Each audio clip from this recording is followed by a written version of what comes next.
welcome to Edumate.tv, India's first live TV initiative focusing on higher education. I am Aarti Khaneja Parmar. A lot has been happening and not happening in the world of education post the outbreak of COVID-19 and the subsequent introduction of India's new education policy 2020. Let's take a look at some of these which are making our top stories. Gujarat announces 25% cut in school fees if paid by October 31st. Delhi University forms a community for smooth implementation of new education policy 2020. Maharashtra Education Department asks for inspection of 4 private schools over fee hike. Schools in Andhra Pradesh to reopen from November 2nd. Survey says that due to COVID, 78% of parents are willing to make their children skip a year if schools reopen. Delhi University teachers boycott online classes to protest against NOS. Education Minister to address students' query about new education policy 2020 on 1st October. NCERT begins regulating new syllabus as per new education policy. Over 1,000 schools in India for sale as an effect of COVID-19. NLUs to start counselling for new sessions from October 6th. Education Ministry releases 60-point action plan to implement new education policy by 2022-23. Safety of students is of utmost importance. Decision to reopen schools should be taken by respective state ministries. Education Minister Nishank. For in-depth details of all stories and analysis, log on to www.edumate.tv. These were the top headlines from the world of education. Now let's move on to our special series on the class of 2020, where we engage with the students, teachers, principals, and university professors on the special topics which are creating a buzz in the post-COVID environment.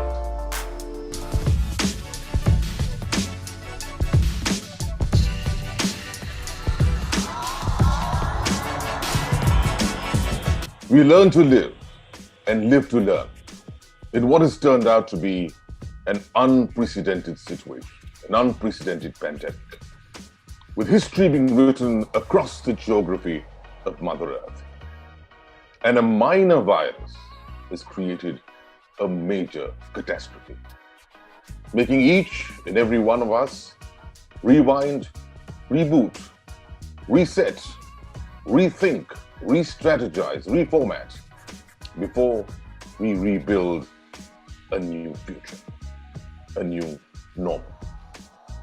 This program is brought to you by Ahead Education, which looks at education ahead, and I say with great pride, it's powered by one of India's better universities in the north, IMS Ghaziabad. As always in our show, we have a host of luminaries from whom we hope to learn from. Let's take a look at who our special guests for today are.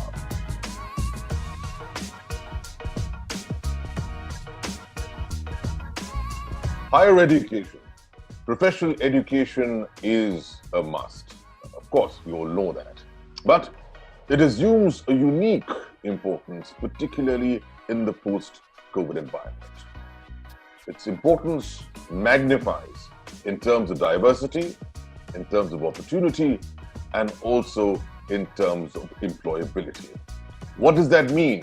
Let's get our first voice in, Professor Alok Pandey, who's of course the head of IMS Ghaziabad. The opening address from you before we start going on to our questions from our students. What basically happens in India is that we have large number of educational institutions, but they still are very low for the requirement.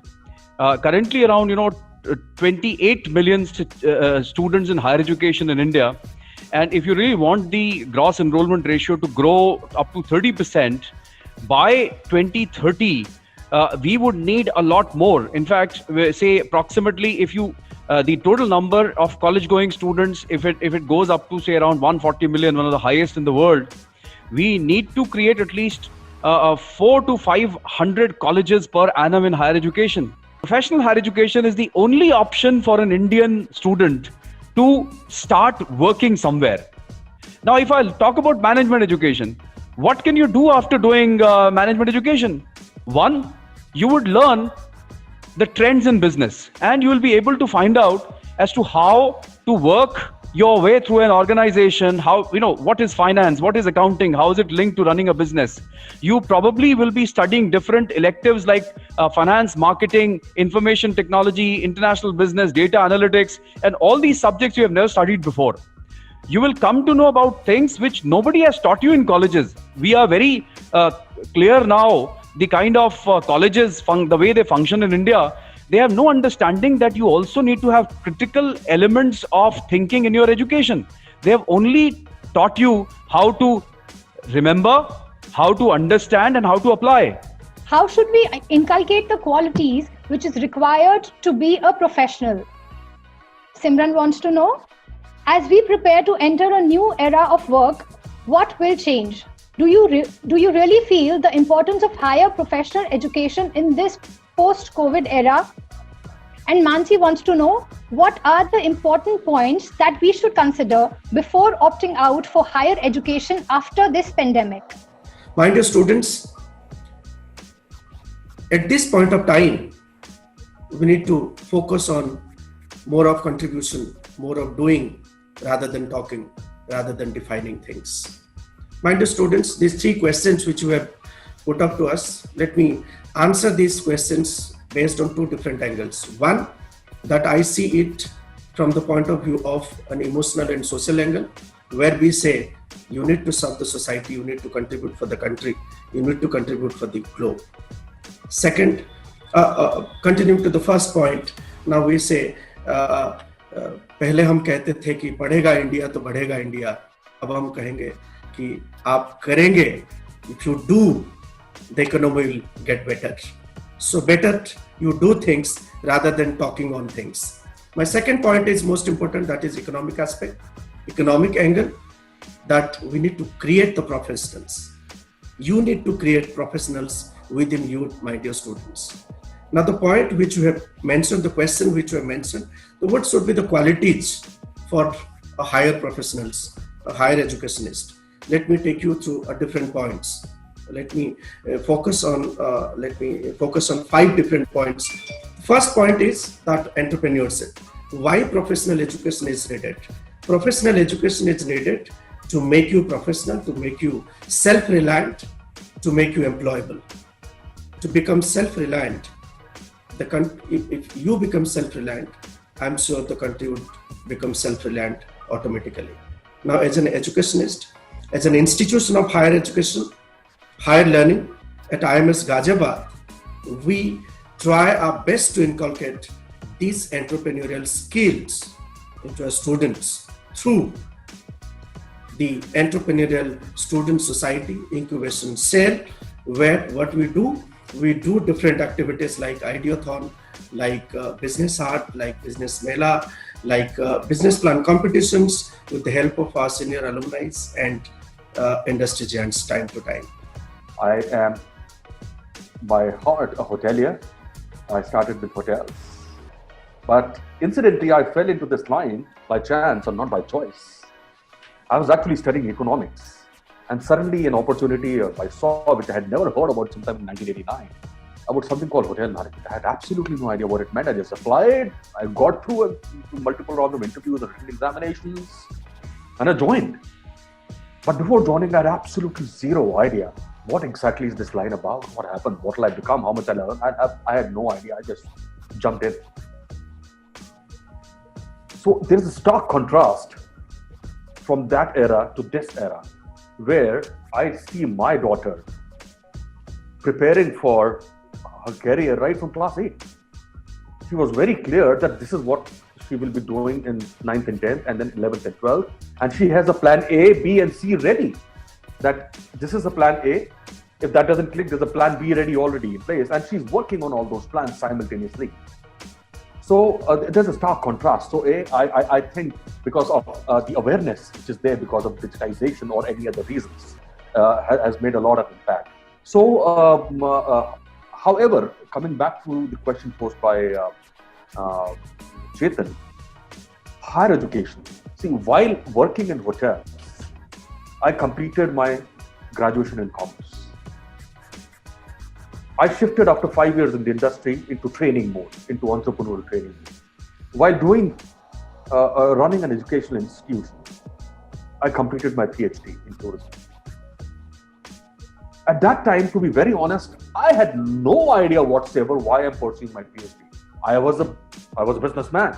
I was into an entrepreneurial mode, and that was supposed to go on for forever. And I did my PhD. So then what happened? There were some unforeseen circumstances. I had to come back to job about 5-6 years back. The PhD helped. And here I am working as a senior director and heading a Z division with Quality Council of India. It's an autonomous institution under the Ministry of Commerce. So if any time we feel that this particular course at this juncture may not help, think again. Is higher studies necessary for securing a job? Muskan wants to know, how will COVID-19 affect the national exams like CAT, JEE, etc., and how will it impact the student's life? And Nimisha wants to know, what will have more importance? Courses from foreign universities like CFA, ACCA, CPA, or Indian Institute courses like CA or CS? CA was just giving me the, theoretical knowledge. But in CFA, I found that the practical knowledge was there. Like I was just studying GDP at that time. So there was some definitions of GDP and some more points was there in CA. I'm not criticizing CA because now CA has just adopted so many other things and they have just included some new variables in CA curriculum. But now at that time, CFA CFA was just teaching me how to calculate GDP, how to use GDP data, how to read GDP data. So that kind of study was there in CFA. So I opted CFA, and I am proud to be in CFA because it gave me a different spectrum. It gave me a different direction in my life to study the variables, to study stocks. Like I have many friends. Those are CA. And those are involved in stock market analysis. But what I found is that I have a different parameter to analyze all the variables in identifying stocks, to read about the variables. So CFA is, I think, a better option to enter into the finance field. What is happening over here? Those the traditional universities, those who are running the traditional programs like graduation and post graduations like MA, MCom and MSc, now they have entered into a professional higher education and they have started giving some professional like degrees like MBA and all. So here is the biggest problem, because they are having around 200 courses running with them and they are offering another course from a professional thing. So it's not their focus area, but still they are operating as one another program. But what is the requirement of industry? How employable, like how a student can be employable means the education provider must have an understanding about the industry. He needs to a requirement of market. He needs to understand. So wherein now the bifurcation comes, like I'm coming from a management college at IMS Ghaziabad, which is an autonomous college and autonomous institution offering PGDM program. So basically our name stands for management education. We have been incorporated for imparting management education. So our main focus is like whatever we are producing, whatever students we are producing, that has to be like as per industry requirements. That has to be accommodated in industry. So we need to work closely with the industry, what they are looking for, and we need to. So what we are doing, we are trying to inculcate the requirements of industry in our students. That's we are working. And the problem is like in industry or in a market, we are putting a question mark on professional educations. Like most of the graduates and postgraduates are not employable. Priya wants to know, how should a student embrace himself or herself to become eligible for job, which have become a nightmare in this post-COVID world? Ansh wants to know, how will issues such as lack of communication, skill building, and student-teacher relationship building eliminated by online education? And Dipali wants to know, what are the challenges that university must meet to ensure that their strategic goals are properly aligned to the needs of the business sector? Quote a recent survey conducted by one of the major recruiting platforms called LinkedIn. So they have identified 5 skills that are going to be extremely useful in the next normal world. And mind you, what we are talking about is 2 sets of skills, hard skills as well as soft skills.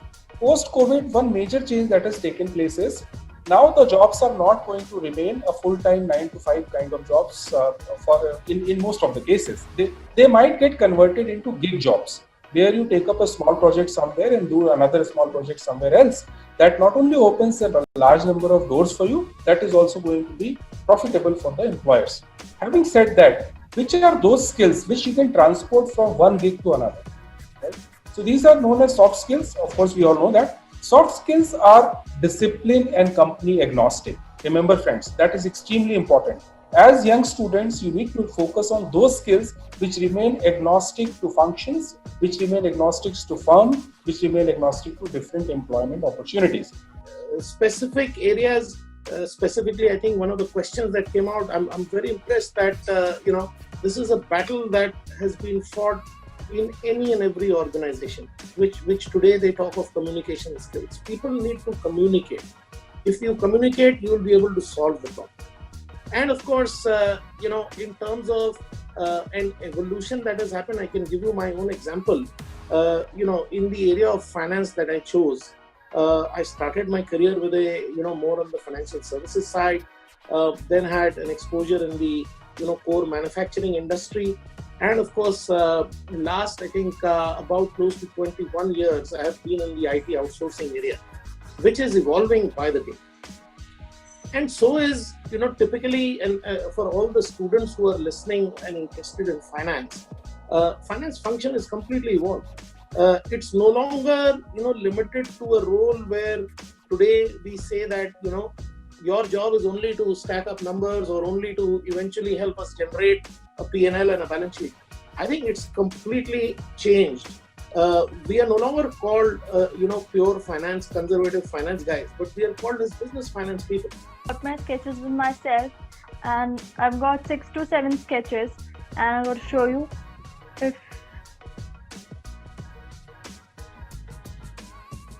Okay. So I started sketching because I developed interest in when I was 5 or 6 years old. I used to imitate those sketches. They were present in our textbooks, which were colored and eye-catchy. So that was the time I developed this hobby.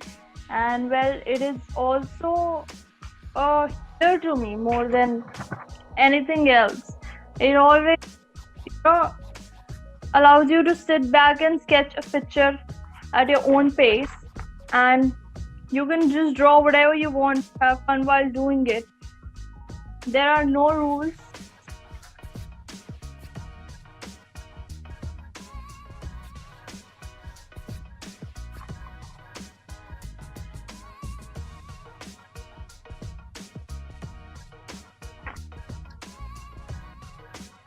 So Simran, talk us through the thought process that happens. I love the statement which says there are no rules.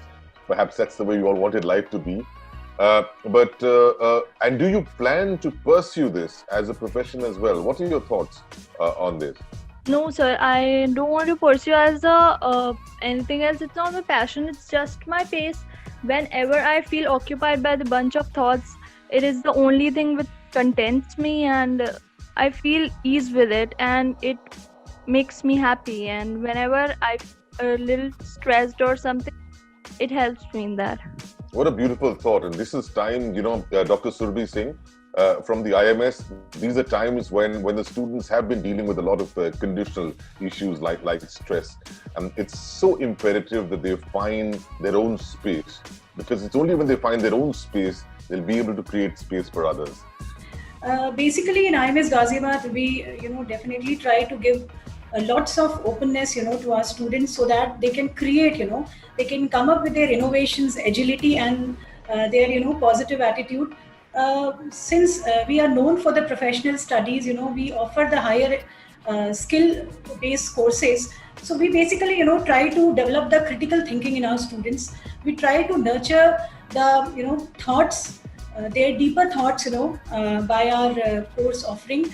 So, like in our campus, our main focus is to create a learning environment in which the students can actually come out with their creativity and innovations. Now, if I see for these professional courses, definitely they are they are helping a lot the students in honing their skills. Not only limiting them to the educational area, but also there are so many diverse areas.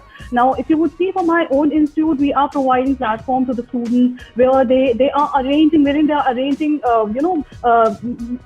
events like food conclave, entrepreneurial financial. And if I would say about these professional institutes like IMS and Technia and all these, they are definitely into providing fellowship opportunities to the students, exposures to the students, where they can where they are not able to not only just able to present themselves in a wider public area, but also they are able to execute.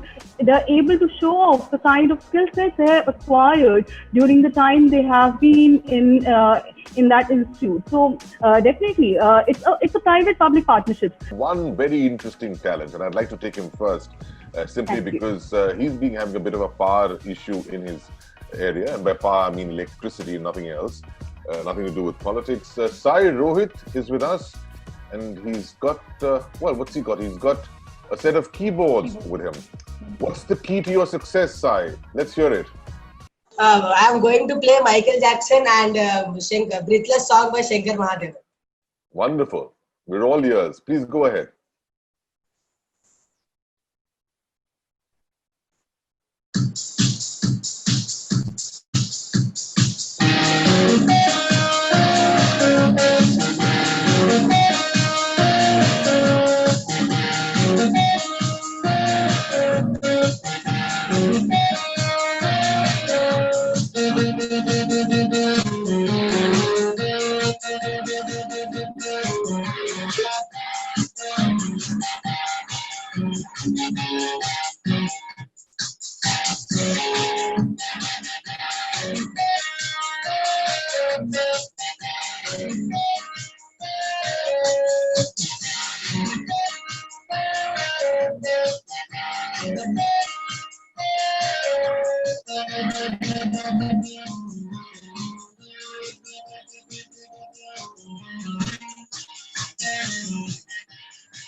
So congratulations to both of you, Sai and Simran. Thank you for spending some time with us and showcasing us your enormous talent. Well, we've also got to showcase a lot more. Several questions coming your way, but in just a moment. Quick break, and then we are back.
Welcome back to Edumate.tv, India's first live TV initiative focusing on higher education. Well, it is indeed an interesting class of 2020, isn't it? We will bring it right back to you after this short break, so stay tuned.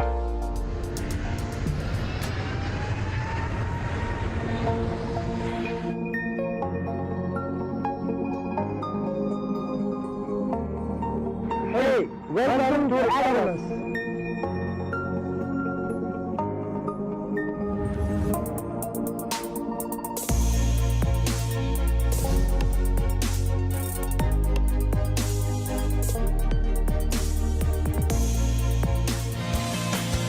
I'm proud to be part of Adamus University. Adamus University. Pursue excellence.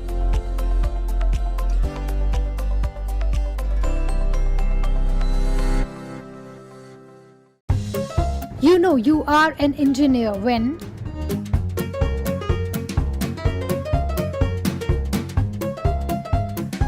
car trouble, no trouble.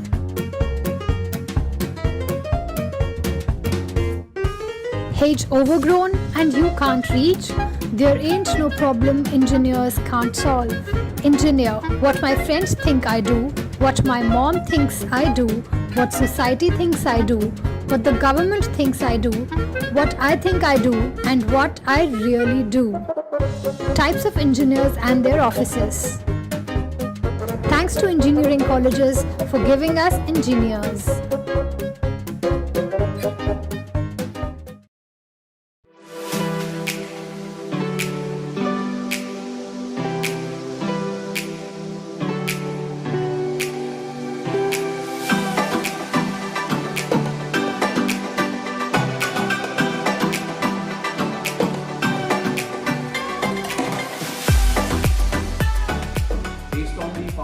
Pillars of access, equity, accountability, quality and affordability, I hope this policy is going to bring huge changes in India's economic growth and human capital development.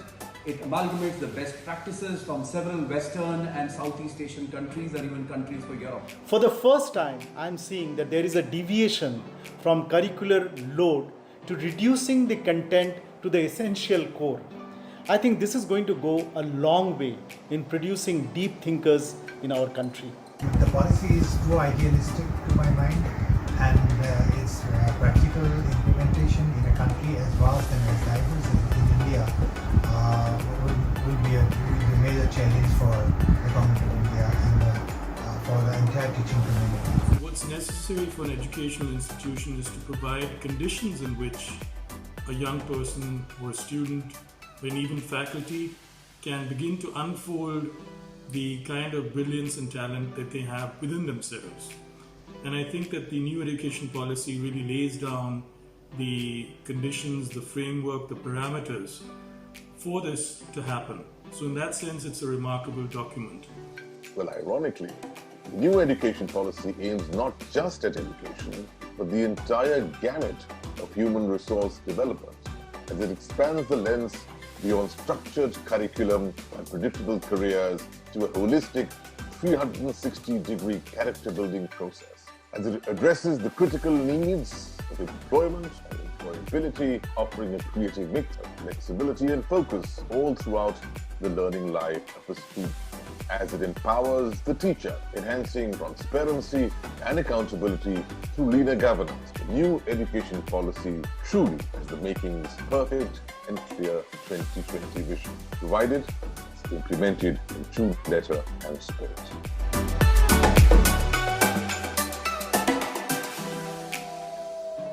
Welcome back to Edumate.tv, India's first live TV initiative focusing on higher education. Let's go back to our class of 2020 and join Chetan Sharma, founder of Edumate.tv, in conversation with students, teachers, principals, and university professors on special topics which are creating a buzz in the post-COVID environment. Welcome back to this very special class of 2020 that's brought to you by Edumate.tv. It's also produced by Education, which looks at education ahead, and it's very proudly powered by IMS and Ghaziabad. Aishwarya wants to know, will the post-COVID environment be a wake-up call for higher education to transform into a more practical and research-based system. Shimron wants to know, will on-site education activities be limited to certain times of a day? And if higher education will become a must in this post-COVID-19 scenario? Carmelina wants to know, should a master's degree be a must for graduates to reduce unemployment in the country? In this country, largely people who come and teach, they basically come because they have no other avenue to make a living. And that is true at school level, that is true at college level. And when they go to the classroom, they literally have no understanding of either the subject area, nor its connection with the society, nor the problems of the society. Their only problem is unemployment. And they solve their unemployment by punching in the morning and punching out of the institution or school or college in the evening. The result is that we've come to a point where our students are completely unaware of what is going on. In fact, remember, there are only two windows you provide to a young student in school or college level. One is through the teacher who goes to the classroom, and the second is through the books or the library resources you provide to the students. So either way, we lack good quality trained teachers and we lack good quality libraries. In fact, library culture is completely missing in this country. I'm glad to hear from some of the students that they're talking about the relevance of education. Somebody is talking whether master's degree is required or not. You know, in India, master's degree is a must. Why? Because your education system fails you till the graduate level. I have often said, you go and check up with the engineering colleges, how are they passing their engineering course? They just buy a guidebook. They read 5 questions and give an exam. You ask an engineering graduate in this country, how does an electric fan work? An average engineering graduate. I'm not talking about the IITs, which are a shade better, not very good in fact. The quality of IITs also has fallen over a period of time because of lack of research. So what my take on this, one, that research is an integral part. It should be there from graduation level. But before that, we need to have teachers who are trained in research, and efforts should be made to ensure that only trained teachers go to the classroom. In our institute, in Technia Institute, we focus on many skill-oriented activities that will upskill the students so that they could adopt and they could compete in the market. Because we know in our curriculum, the curriculum is lacking with there is a linkage that lacks the linkage in between industry and the classroom teaching. So to bridge this gap, we at Technia Institute focus on curriculum activity, extracurricular, co-curricular activities, and we have a very good cell that is called as IIC, that is Institutional Innovation Cells, that promote the entrepreneurship among the students. We arrange skill-oriented or many we arrange webinars, and we have many workshops we conduct. Actually, when we look into this particular angle, I feel that is, as a teacher, we tell them what is the importance of it, right? Yes. At a graduation level, maybe the students are not up to that particular marks. Maybe as a part of a teacher, it is our duty to inculcate what is the importance of having a more of a higher education. So it all depends upon how we are able to motivate the children where they can opt for a better opportunities. At the end of it all, higher education is a must. I start out by saying that there are two spellings of the word higher. One is H-I-G-H-E-R and the other one is H-I-R-E, because one leads to the other. So you need to understand that in its prospect. And if it's not only about life learning, it's about livelihood. And if you're at the bottom of the pyramid, all the more reason you should be looking at higher education very, very closely to move higher up the ladder of Maslow's need hierarchy theory. And as I often say, it's higher education that bestows you with the 3 R's. First, of being relevant.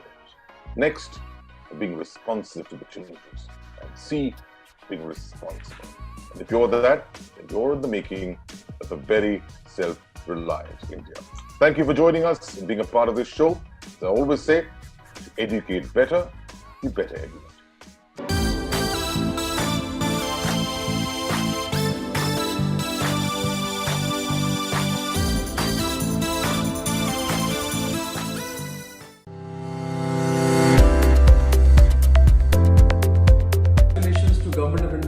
this new national education policy which has come after almost 34 years.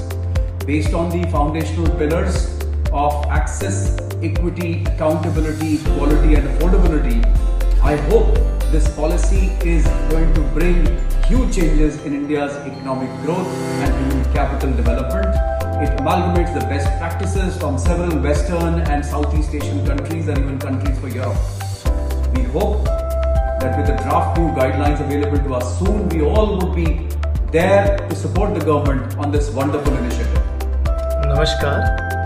Thank you EduMate TV and Mr. Chetan Sharma for giving me a chance to give my initial comments on national education policy. The policy is very comprehensive. I think the committee has done an excellent job. We have gone through the whole draft of the policy earlier. For higher education, where I'm working as a Vice Chancellor, I'm Professor S.P. Singh, Vice Chancellor of Royal Global University, Guwahati. I would say it's going to bring out many favorable, good changes with respect to whatever we are not in a position to do due to many rigidness of the earlier policies, a lot of regimented approach by the regulatory bodies. Now the regulatory bodies are going to be under one umbrella other than Bar Council of India and Medical Council of India. Hopefully they will also come in the main framework in due course of time. Also about that if there will be one regulatory body, it will be easy for them to see that quality of education is proper in the higher education institutions or not. Hello everyone. This is Professor Tapan Kumar Nayak, Dean Academics, IMS Ghaziabad. With whole heart, I welcome the new education policy being announced by the Government of India on 29th of July 2020 under the able leadership of Honorable Prime Minister Sri Narendra Modi. This is a much needed and much awaited decision to bring quality in the system of education in the country.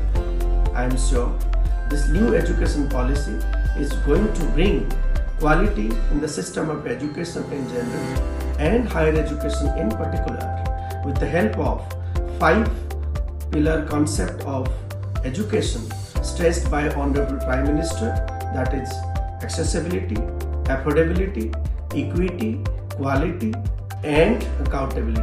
The new policy emphasizes complete changes in the realm of governance, pedagogy, teacher training and also accreditation, funding, all aspects of the higher education system of the country. Naturally, this radical change will call for radical measures and the success of this policy depends on how effectively it is implemented. It is too early to comment on the merits and demerits of the policy, but then taking into account the radical nature of the changes, it can be said that its implementation will depend on how effective measures or mechanisms are put in place. The policy is too idealistic to my mind, and its practical implementation in a country as vast and as diverse as in India will be a major challenge for the government of India and for the entire teaching community. Everybody, this is Professor Venkatesh Raikar, Vice Chancellor Sanjay Gauda University. So whatever the lacunas in our higher education systems will be taken care by this new policy called New Education Policy 2020. Already we know that any institution is meant for 3 purposes: knowledge dissemination, knowledge creation, knowledge application. We are good in knowledge dissemination. We have to take care of knowledge application, knowledge creation by the students community as well as by the faculty. Second point is any curriculum is based upon 3 factors: knowledge, skill, attitude. We are good again in giving knowledge to students. What about the skill set are to be required by the outsiders and also the attitude. Third point is about the employability. Whomever we produce graduates, are they employable? You know that in India the employment rate is around 10%. Fourth, regarding with respect to our cross enrollment ratio of our country, it is around 27.3. Compared to other countries, is very less.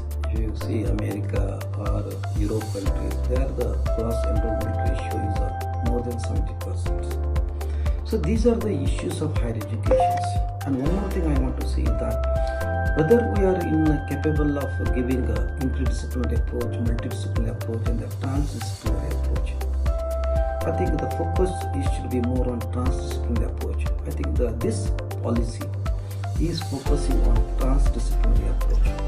Because so far, we have been giving a monoculture knowledge to the students, those are joining different programs. Today, this policy will replace this monoculture knowledge will be replaced by, philosophy, sociology, psychology, fine arts, etc., etc. The principles of these new education policies are like this: respect diversity and local context, equity and inclusion, use of technology, community participation, life for the society. These policies emphasizing on reduction in curriculum which is not required at all. So it focuses more on core essentials, critical thinking, interactive classes, experience learning, project-based learning, and case-based approach. So these are the plus points of this national education policy. At the end, I would like to say, in education system, in especially the higher education system, the emerging technologies like machine learning, artificial intelligence, data analytics, blockchain, IoT, machine learning, these are to be taught to the students irrespective of the programs, because these are the need of the hour. I think this national education policy will take care of the inclusion of new technology which is required by the industry and society, then focusing more on transdisciplinary approach, that is the need of the hour. That means an engineering student, if he is interested to learn in music, he can learn music taking one subject or two extra subjects. So I think, and also this NEP is taking care of the advanced learners also. A boy is very intelligent. If he wants to finish his degree within 16 years, this NEP is allowing them. So overall, I think this policy will take care of the economy of our country, and also I think we will once again emerge a universal guru for higher education.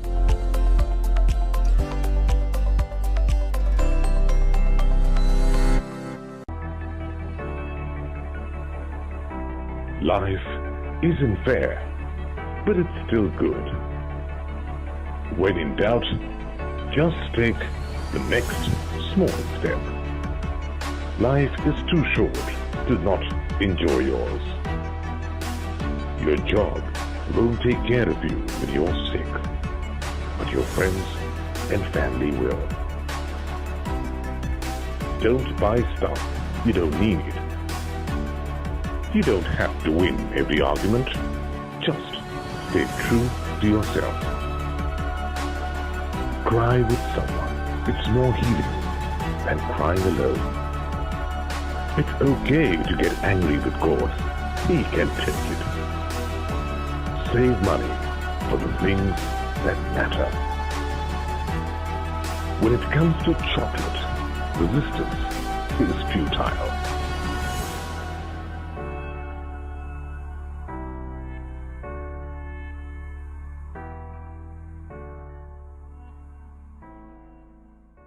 As coronavirus makes us realign and educators line up for online, will classes reopen and end the homestay? How much screen time is actually okay? Parents panic for a safer state, and students in the lockdown frustrate when physical distancing is the new norm and masks and gloves become the uniform. The digital divide becomes a serious challenger. Adaptability becomes key for the wise chancellor.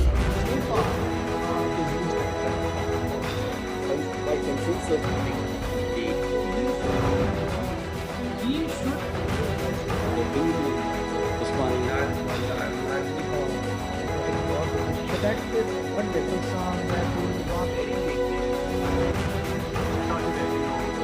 Then there are some lessons of the perspective of that is each student this online teaching. But then still it is any faculty. It's truly a pleasure to call you the Vice Chancellor. Thank you, sir.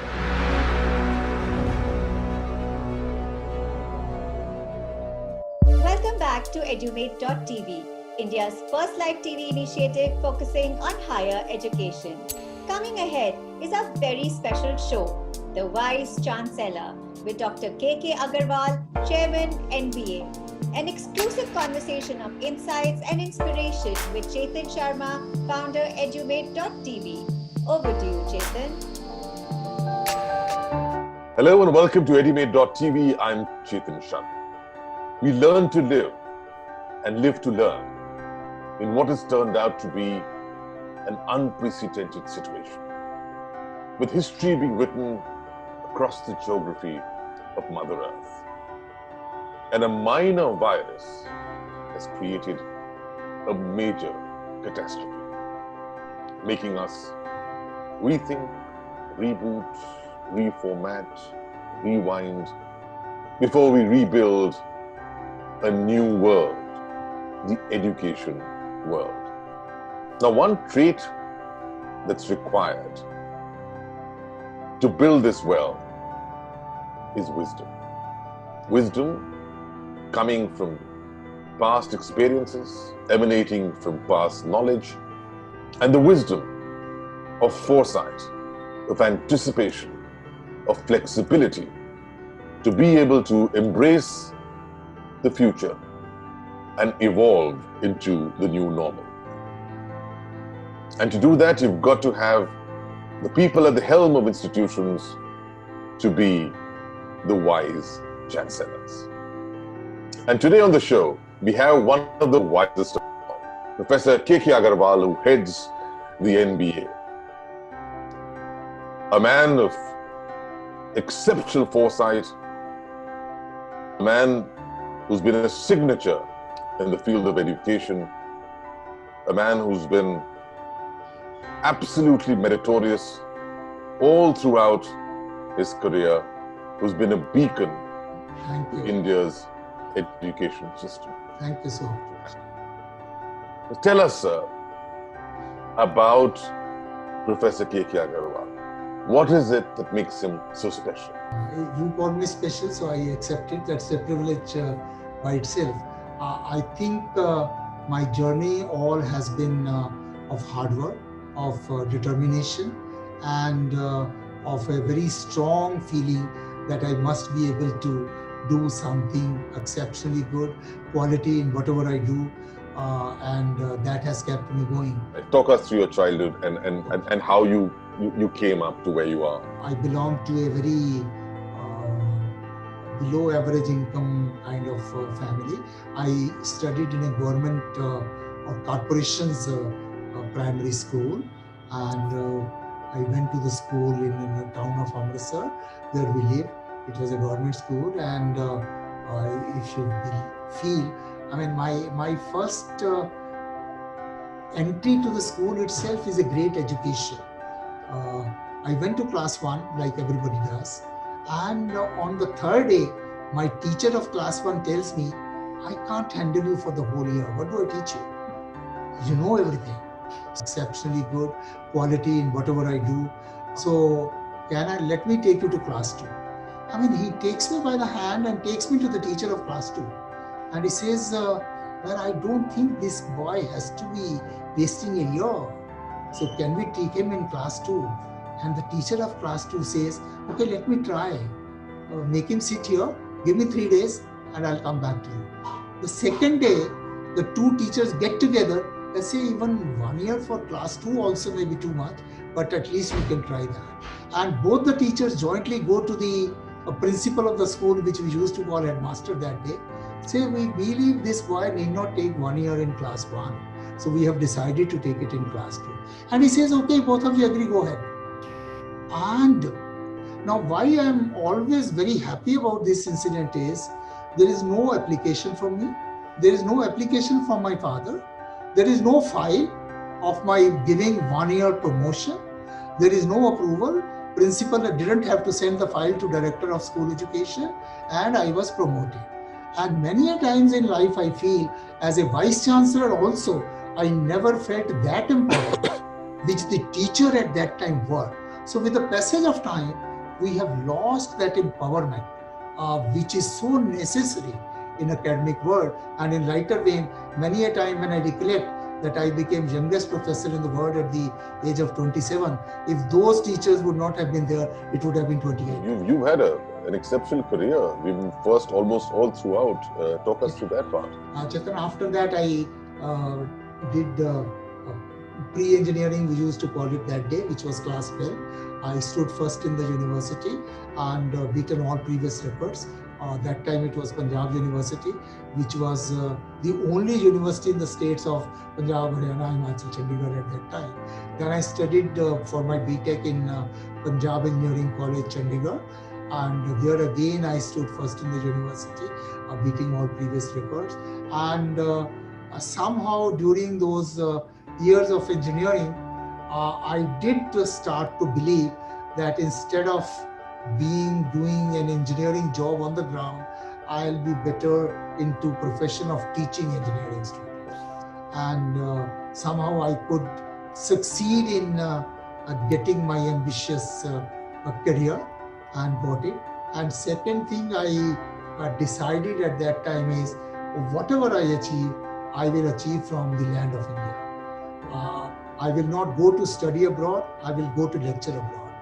I will write in India, publish abroad.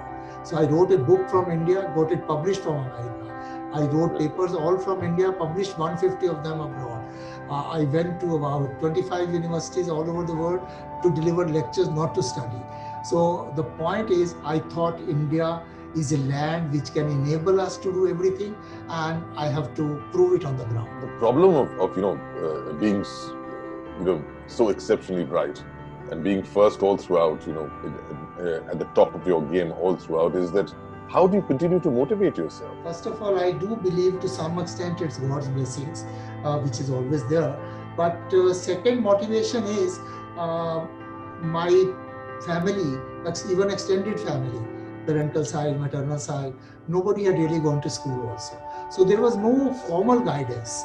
But somehow my parents were very strong that education is a great value and they should allow their children to be educated. And when I stood first in the university in class 12, I think that was the start of motivation. You believe, yes, you can do it. And as they say, success, your own success is your best motivator. So I think that happened in my case.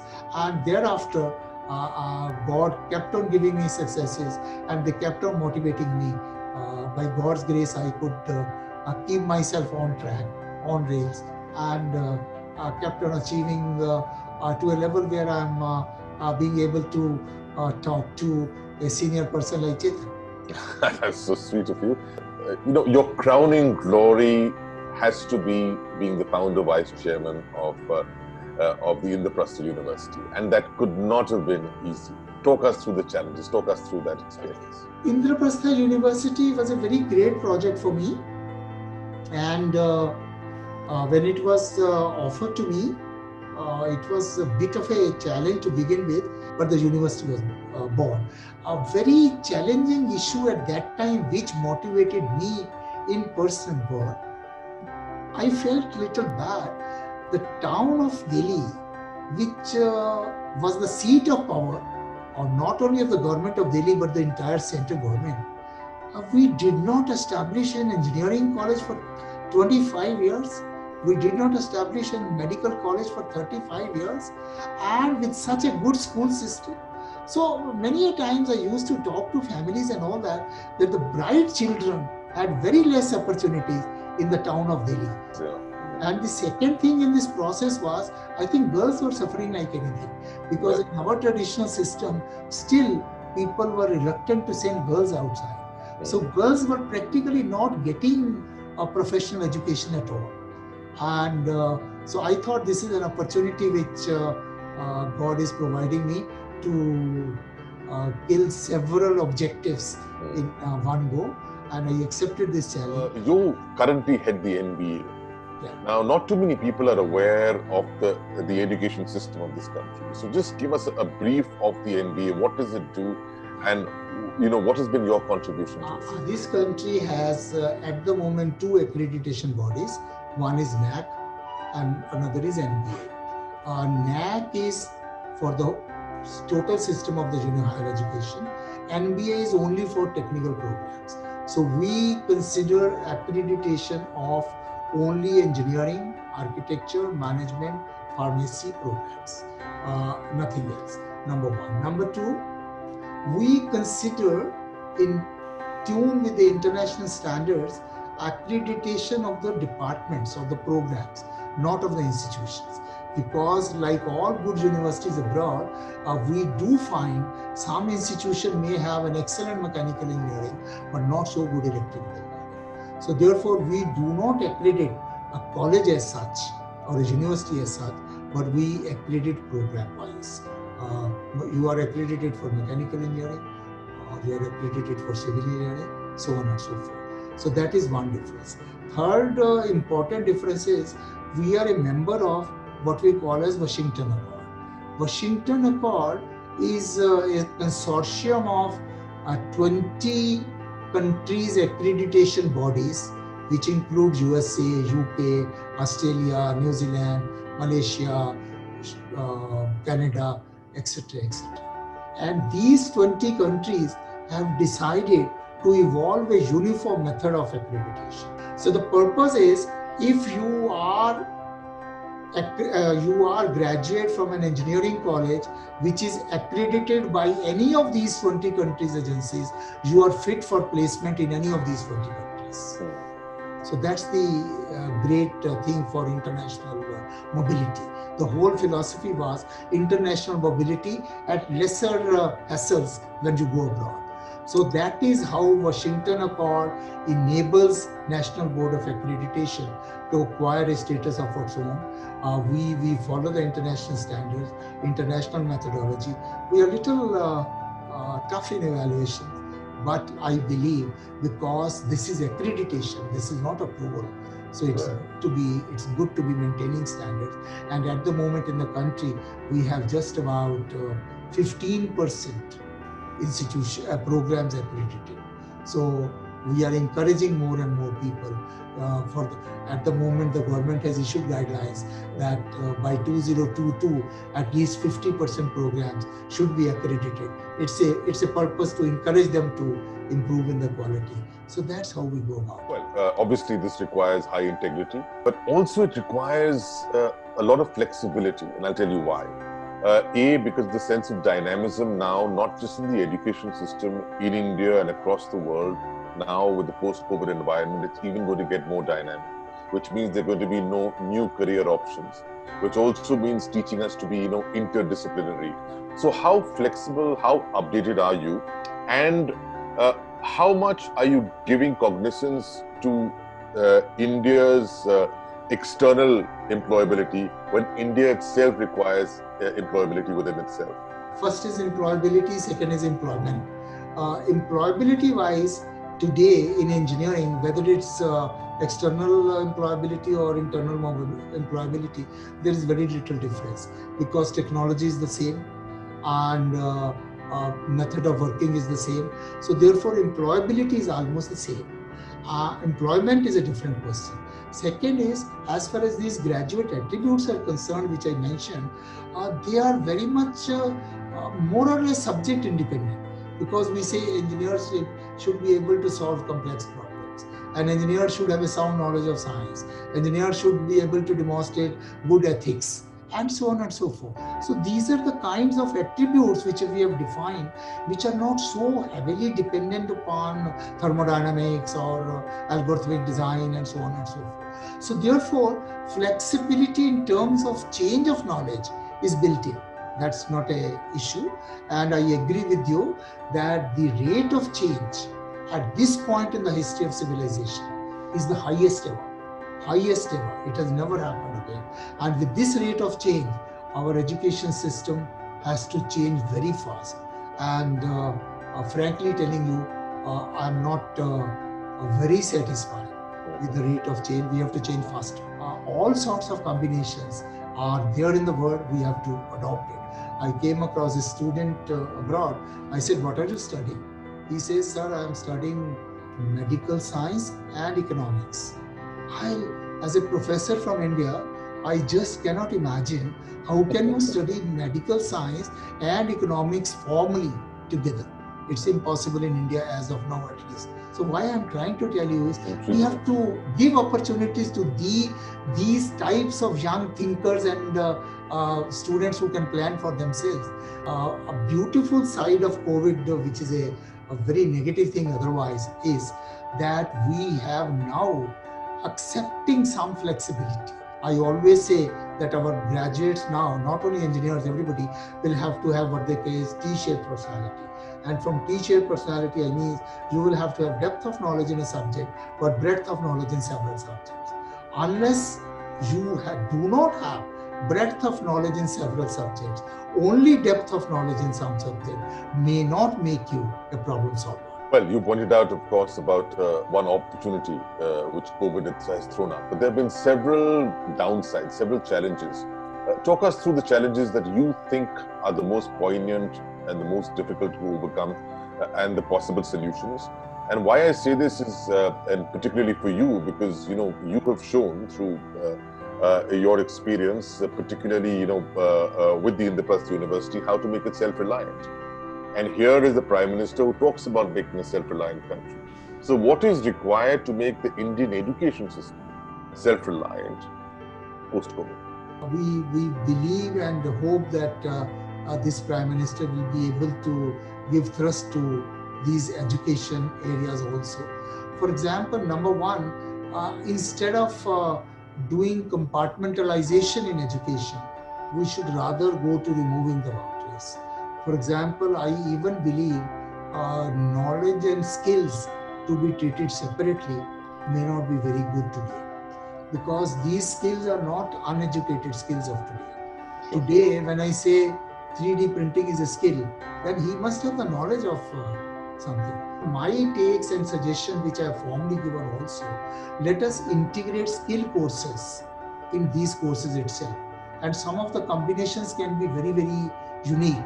For example, in BSc, to a physics student, if I give a course on TV repair, a person with a background of physics, if he becomes a TV repair mechanic, he'll be a wonderful mechanic, because today's TV is not what it used to be. So somebody ought to understand it. So this is one combination. Then another combination I have suggested, a tourist guide. If he has formally studied history, geography, and third skill subject as tourist guide. Now, a tourist guide who has formally studied the formal subject of history and geography, I don't think we can produce a better tourist guide in the country than with this. So my take is we have come to a point where skills and knowledge must be combined. Boundaries should be killed. So the point is, something gets birthed somewhere is to be used by somewhere else. That encouragement has to be done, that culture has to be encouraged, and that can be done only when we remove the boundaries. And that is why a beautiful recommendation in the new policy of education, which is yet to be announced, so I don't think I'm doing a serious mistake if I reveal that. One of the strong recommendations is, from now on, we will not establish single discipline institutions. Absolutely. We will go to multidisciplinary institutions. And I think that's a great recommendation. This, sir, is the era of lateral thinking. And, you know, you've just spoken so eloquently about the theory, not just of disruption, but more important, the theory of discovery. And, you know, that is what is going to enhance the power of learning, not so much of educating, but you need to learn. And when you become a learner, you know, you have to keep an open mind. So thank you for, you know, for encouraging us to do that. Professor Agarwal, you spoke about how you turned around, or in fact, you made the Indraprastha University completely self-sufficient financially. Now, you know, several universities these days are fledgling in terms of finances. What has been the mantra? What would be your advice to them? 85% of the graduates in higher education system are in state universities, and they are very poorly funded. Many of them very poor standard. And I always say, a few lighthouses in the country will give me some satisfaction of the quality of higher education, but really it doesn't turn around the country. We have excellent IITs, We have aims of the highest quality. We have some central universities which are better than the best in the world, but the number is only very, very few. So unless we are able to improve the general quality of education, which is, I'm sorry to say, is pathetic, to say the least. So funding is one issue. Administration of the university is another issue. And secondly, this concept which we had, a very low fees and all that. So either we should say, yes, education is the responsibility of the state, and we do taxation whatever we wish to, but we will allow everybody to get quality education. That's one method. Second is, the ones who can pay were also not asked to pay for several years. For example, I know we made a study in IIT system. All through we admitted students at a fee of 50 rupees a month or 60 rupees a month, and 95% plus of them belong to very affluent families. So the point is, education should not be deprived to anybody, but those who can pay may be asked to pay without any problem. But we have to, or state funding, but unless we take care of these 85% habitats universities, we will not be able to improve the average quality, and unless the average quality improves, I don't think we get much out of it. Yes, some lighthouses give us some satisfaction. I'm very happy that IITs are recognized world over, and with a great degree of recognition and respect. But again, I say, out of 5,000 engineering colleges, why I am able to accredit only 15%? Why not at least 50%? Why not at least 60%? So that is the direction in which we have to move, because I have been very strongly believing higher education without quality may be a negative asset. I started out this conversation saying that we live in an unprecedented pandemic these days. And that's thrown open, several challenges and a lot of fear and panic amongst almost everybody related to the education ecosphere. The student, the parent, the teacher, professor, and even the vice chancellor. I'd like you, with your rich experience, your meritocratic background, and your excellence, in whatever field that you've led, thank you, to advise each of these factions. Well, I have two issues on this. One is this kind of disruption, which is once in a century kind of thing. It's a very bad disruption. It has disrupted the whole world. 1.6 billion students are outside the classrooms in the world. In India alone, 33 plus crore students, not higher education, but total school, college, are outside the classrooms.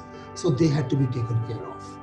And we were really never prepared for online education to that extent.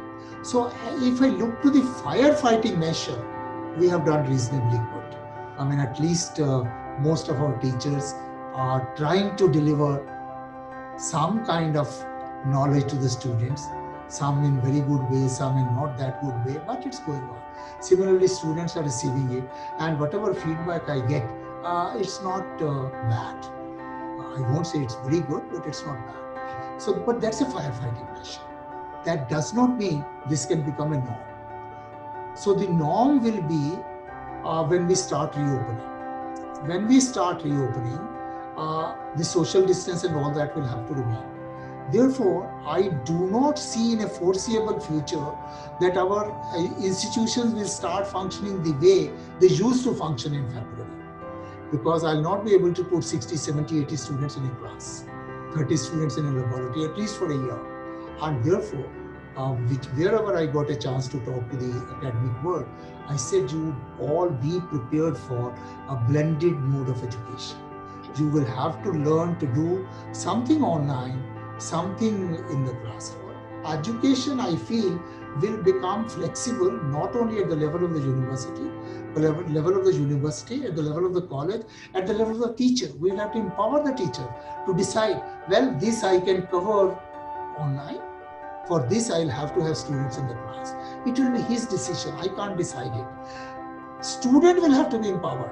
Sir, I don't have broadband in my village, therefore I will like to attend complete course face-to-face. And you will have to arrange for it. So the facility and the flexibility will have to be there at every level. It will have to be a very flexible system which will come in, and we should like to make the best of it. As far as quality systems are concerned, we are still not very thorough with quality systems of online education because it came to us all of a sudden. We'll have to develop that. I always say when my computer gets virus, I format it, reformat it. Similarly, COVID as a virus has given me an opportunity to reformat our higher education system. Because to remove the virus, best is to reformat. This system of examination which you faced, I faced, everybody faced, that at the end of the session, every child in every subject will have to write a 3-hour theory exam. I could not find any literature where 3 hours is sacrosanct. Why not 2 hours? Why not 4 hours? Why not this? Absolutely. Why can't it change from subject to subject? Some subjects may not justifiably be done by theory examination. They may be justified only by a talk between you and me. Was best examination may be that. Sometimes best examination may be asking you to do some job, and so on and so forth. So the point is, examination can vary from subject to subject, and incidentally, I did back of the envelope calculations. This 3-hour examination philosophy with the answer books and all that costs us more than 6 crore trees every year only to prepare answer books for this. So if I reformat the system and assume I am able to reduce this 3 hours to 2 hours, I save 2 crore trees a year. Let us not go back to what we were. Number one. Number two, let us not be too cozy with what we are doing as a firefighting nation. We will have to find a solution in between, and I personally believe this is an opportunity for me to get rid of all the trash in my system. We started out by saying that this pandemic is forcing us to reboot, rethink, rewind and rebuild, and you just said that to reformat. It's also interesting that how you drew a parallel between the 3-hour examination and trees. And you talked about interdisciplinary, you talked about physics and philosophy. Here, in this, you require management and ecology to be able to, to think laterally. So it's just how beautifully you've actually exemplified, in your experiences as to what has to be the future. And, that's perhaps the reason that we say that wisdom is important. And that's why we have this need for a vice chancellor. And it's so nice of you to brand it like this. And if there ever was a vice chancellor, it must be Professor K.K. Agarwal, one of India's brightest minds. And thank you, sir, for inspiring us, giving us the opportunity to learn from you, and for being our vice chancellor. I'm so happy that you took this initiative. In the lighter vein, I have always been saying our media space is either for film actors or for criminals or for cricketers. It's probably very rarely we have space for intellectuals, for academicians. I think it's a very great initiative on your part to be able to talk to some people from academic world and take their experiences. Each one of them is a rich experience.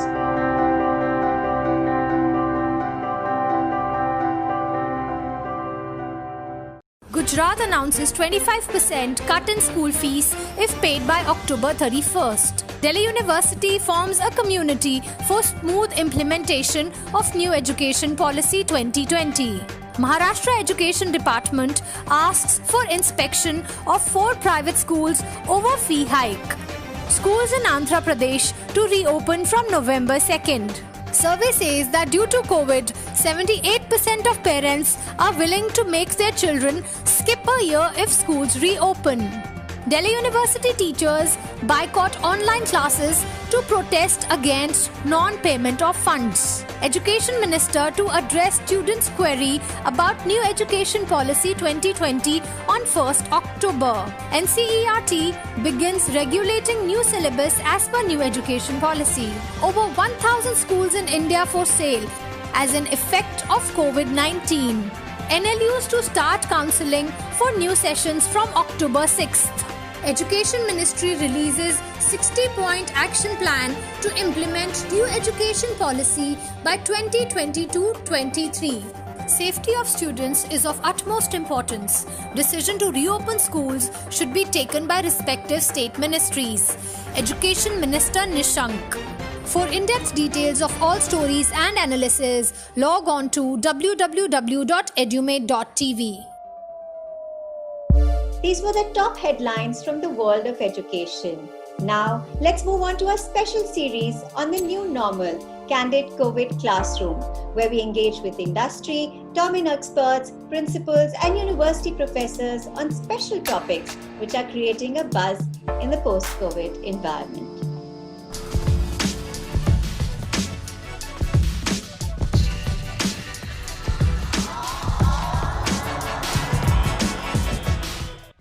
The only constant is change. And change we must, because change is an imperative ingredient in progress. As we try to anticipate, assume, and analyze the possibilities, challenges, and opportunities in the post-COVID environment, making us meet and greet the new normal. Thank you for joining us today. First of all, let me introduce our hosts. Along with us from the Adams University, we've got Professor Mrityunjoy Chatterjee, Professor and Dean, School of Liberal Arts and Cultural Studies, noted journalist turned academic administrator. Professor Chatterjee is presently working as Dean, School of Liberal Arts and Cultural Studies at the university. Having worked across media for 23 years, Professor Chatterjee has already made responsible positions in news agencies, print and television. He's also a certified corporate trainer and a motivational speaker. Then my favorite, Mr. Sandeep K. Banerjee. He's from the university himself, Adams University. He's the group president there.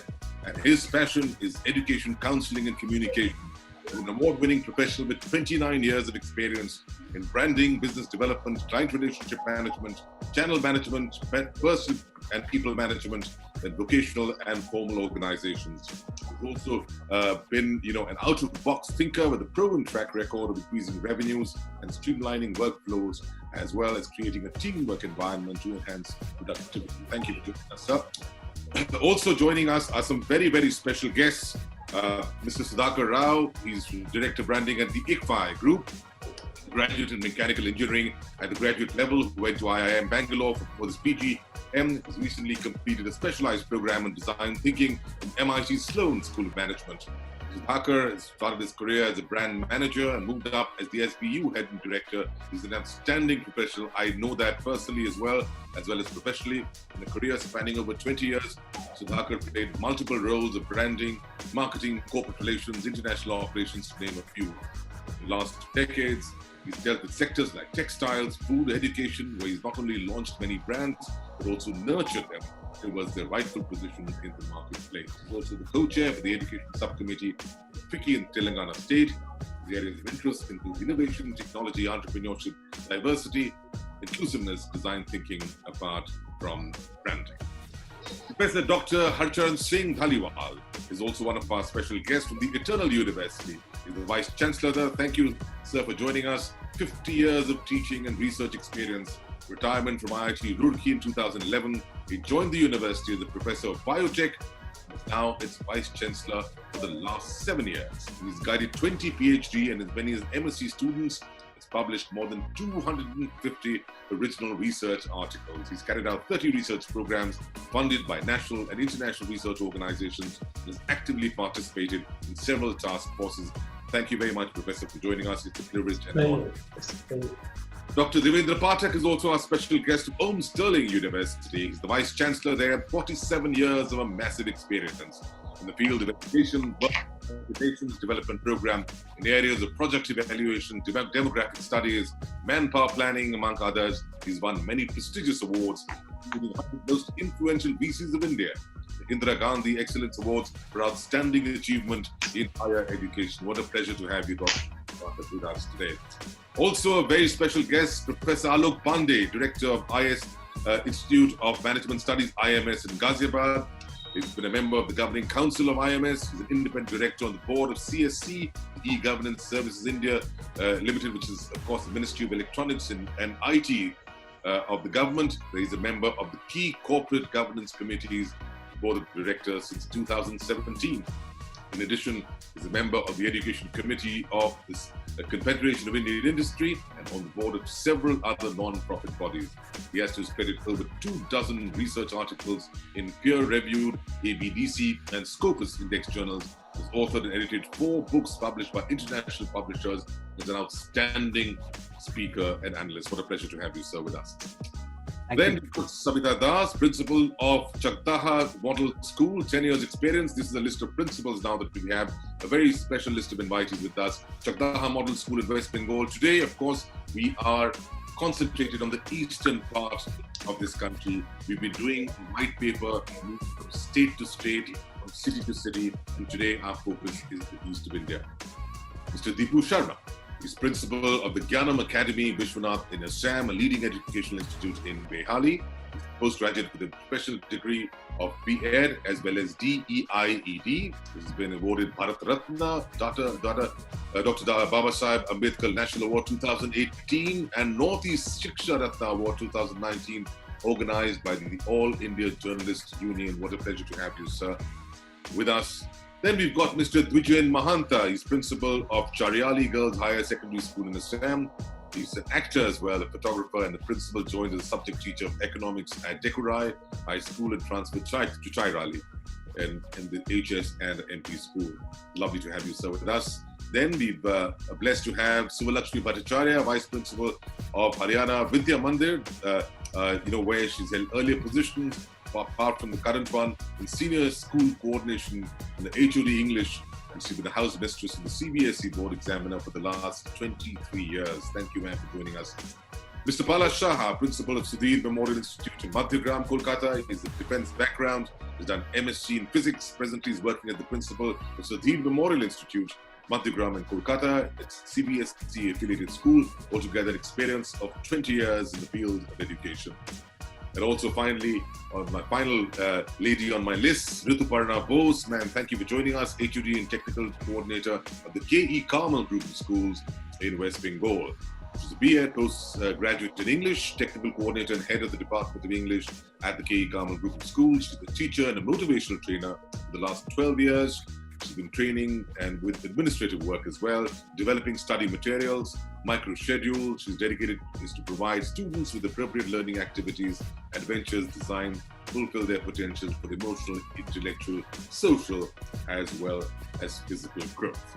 She wants to enable students to develop skills to function successfully for their future. Thank you, all of you, for joining us. Thank you, sir. Very special webinar with us. This is our episode number 20. As I told you a little while earlier, we are going state by state, we're going city by city, all of us, and we're developing an ecosphere with students, parents, teachers, principals, as well as luminaries and vice principals to try and understand what is going to be the state of Indian education going forward. This I will submit personally as a white paper to the Government of India in about 90 days from now. So thank you very much for being a part of this very prestigious process. The big news is from the CBSE, which has scrapped the Class 10 and Class 12 board examination. Is that the correct decision? The first thing I'm going to do is going to go across to the school principals and ask their reaction on the scrapping of the Class 10 and the Class 12 board examinations.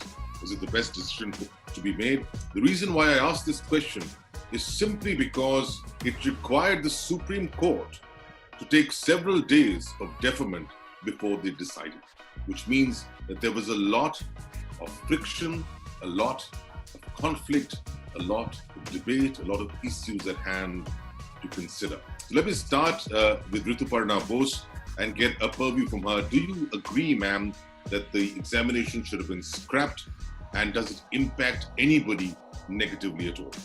It is a big problem now, because the students who had one mindset that they are going to appear for boards, and they were prepared and they were aspiring some good result. And moreover, for ICSE students, I must say, as I belong to a school of ICSE board, so for the students, it is their first biggest exam of their life. So obviously they were mentally prepared to appear or face that. And the indecisions that they are facing now, they are neither in class 10, they are not in class 11. So in between, they are really lost. The class 10 students, I feel, they would not mind so much, because it is they were in a phase of uncertainty, and now they're out of it. They know for sure that all right, we cannot take the exams, and most of them have taken admission in the school, in their own school or somewhere else. Yes, it would have been their first public exam and they would have liked to assess themselves. That is not there. But otherwise, I think for the class 10 students, it's not so much of an issue as it is for the class 12 students. Quite true. In fact, everybody, when they study 5 papers, they obviously have their strengths and weaknesses. There would be a lot of people who would require the exams to be held to actually test out their strengths, and they may feel slightly shortchanged by the entire environment. There are another crop of people who actually have only given 1 exam out of 5. And for them, the other 4, they just feel that perhaps they'll be marked in a very arbitrary manner because they may not have done well in the first exam. So it is obviously, it's not discriminatory, but it could be disadvantages for many. The area from which we belong, it's a state board, and already the class 10 and class 12 examination has been held and results been declared. Now the dilemma with the students are that where to take the admission. Most of the students who are very aspiring for a very good career, but they are not able to take admission in good colleges outside their place. That is the main problem with them. One final school voice from Sabita Das, who's principal of Chaktaha Model School. So we've got a bit of a diverse opinion about those who are pro the scrapping of exams, and several of our principals who are not particularly in favor of it. Which side do you weigh and why? And my point of view is that this is the totally unprecedented situation we are going, everybody. And one more thing, that this pandemic has made us become to accept the challenge. And I have talked with my students, they are too much feeling insecure about their health. The reason was I wanted to set up this conversation from the side of those educationists whose students are experiencing these problems. And now moving on to those who will be receiving those students, right? Institutions like yours and others. Now, you heard the point of view. Would you like to weigh in as to where do you think there was a possibility of any different opinion from the Supreme Court? Because obviously there was a high debate, there were arguments on both sides, and in a situation like this, one side had to be left wanting. Do you think the decision is right? What I feel really, by and large, all the governments of different states, they have come to finally a conclusion that exams will have to be scrapped. It's not possible to hold the exams in a physical manner that has been customarily that we have been holding it. Haryana government also, they have already advised us that you need not go for the face-to-face exam. It has to be a auto-promotion mode has to be adopted by all the colleges and all the universities. So the only solution probably, earlier the UGC came that 40% only certain colleges, they will be permitting only 40% online classes and 60% will be physical classes.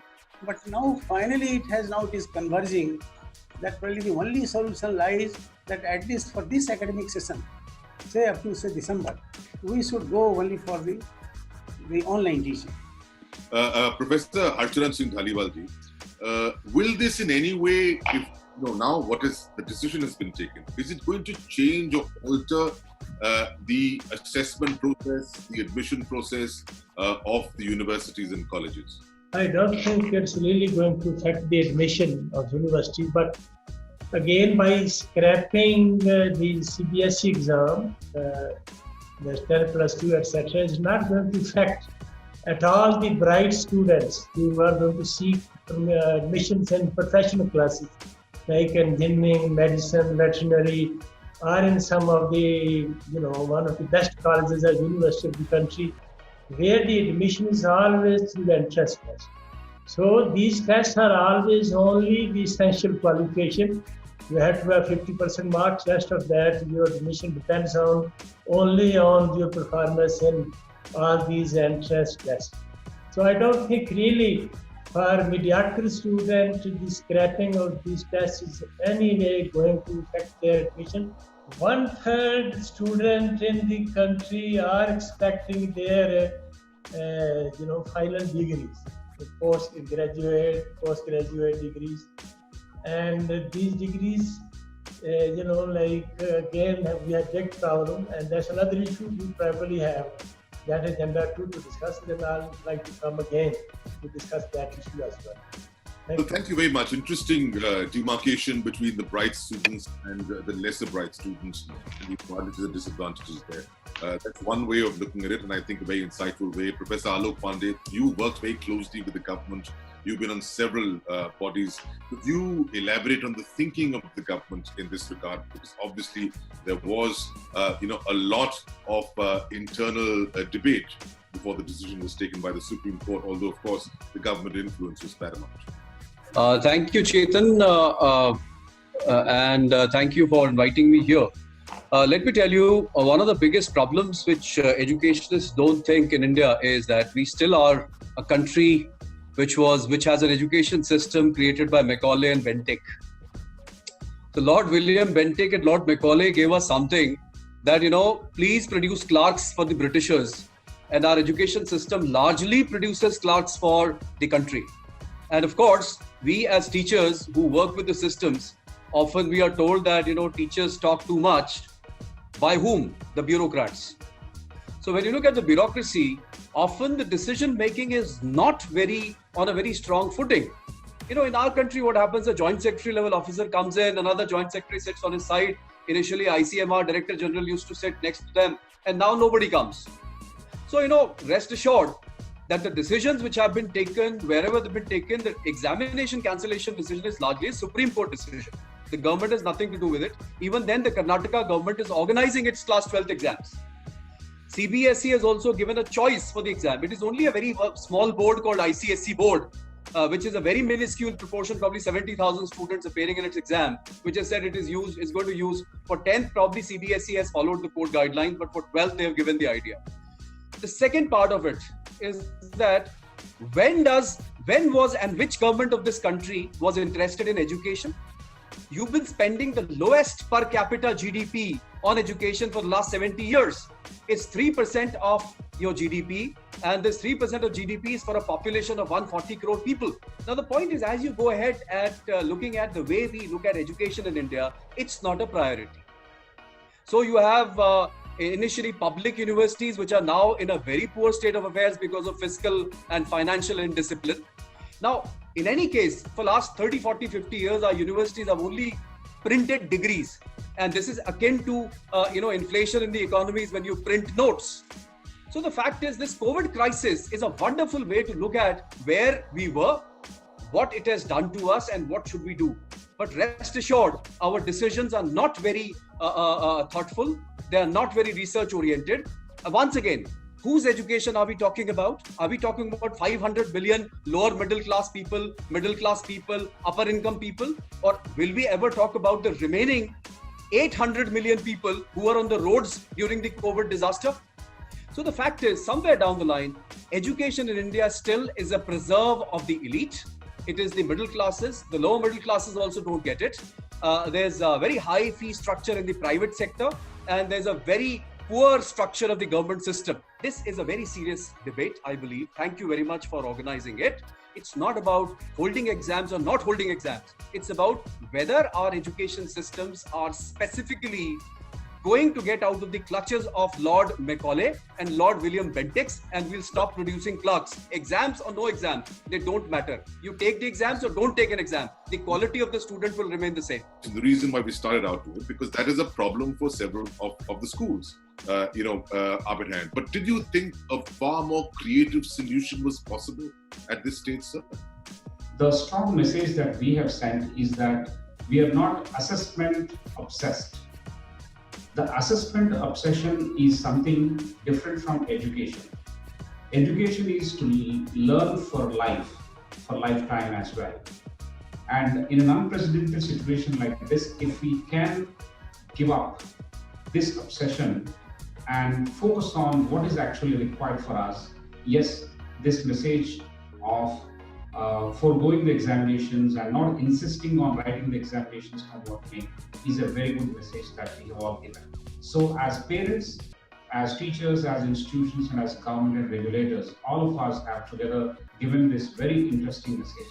When situations like this affect us, it's very easy to blame governments. It's very easy to blame people around. Yes, they have made mistakes and we need to blame them. While that is right, the kids at home are actually watching us.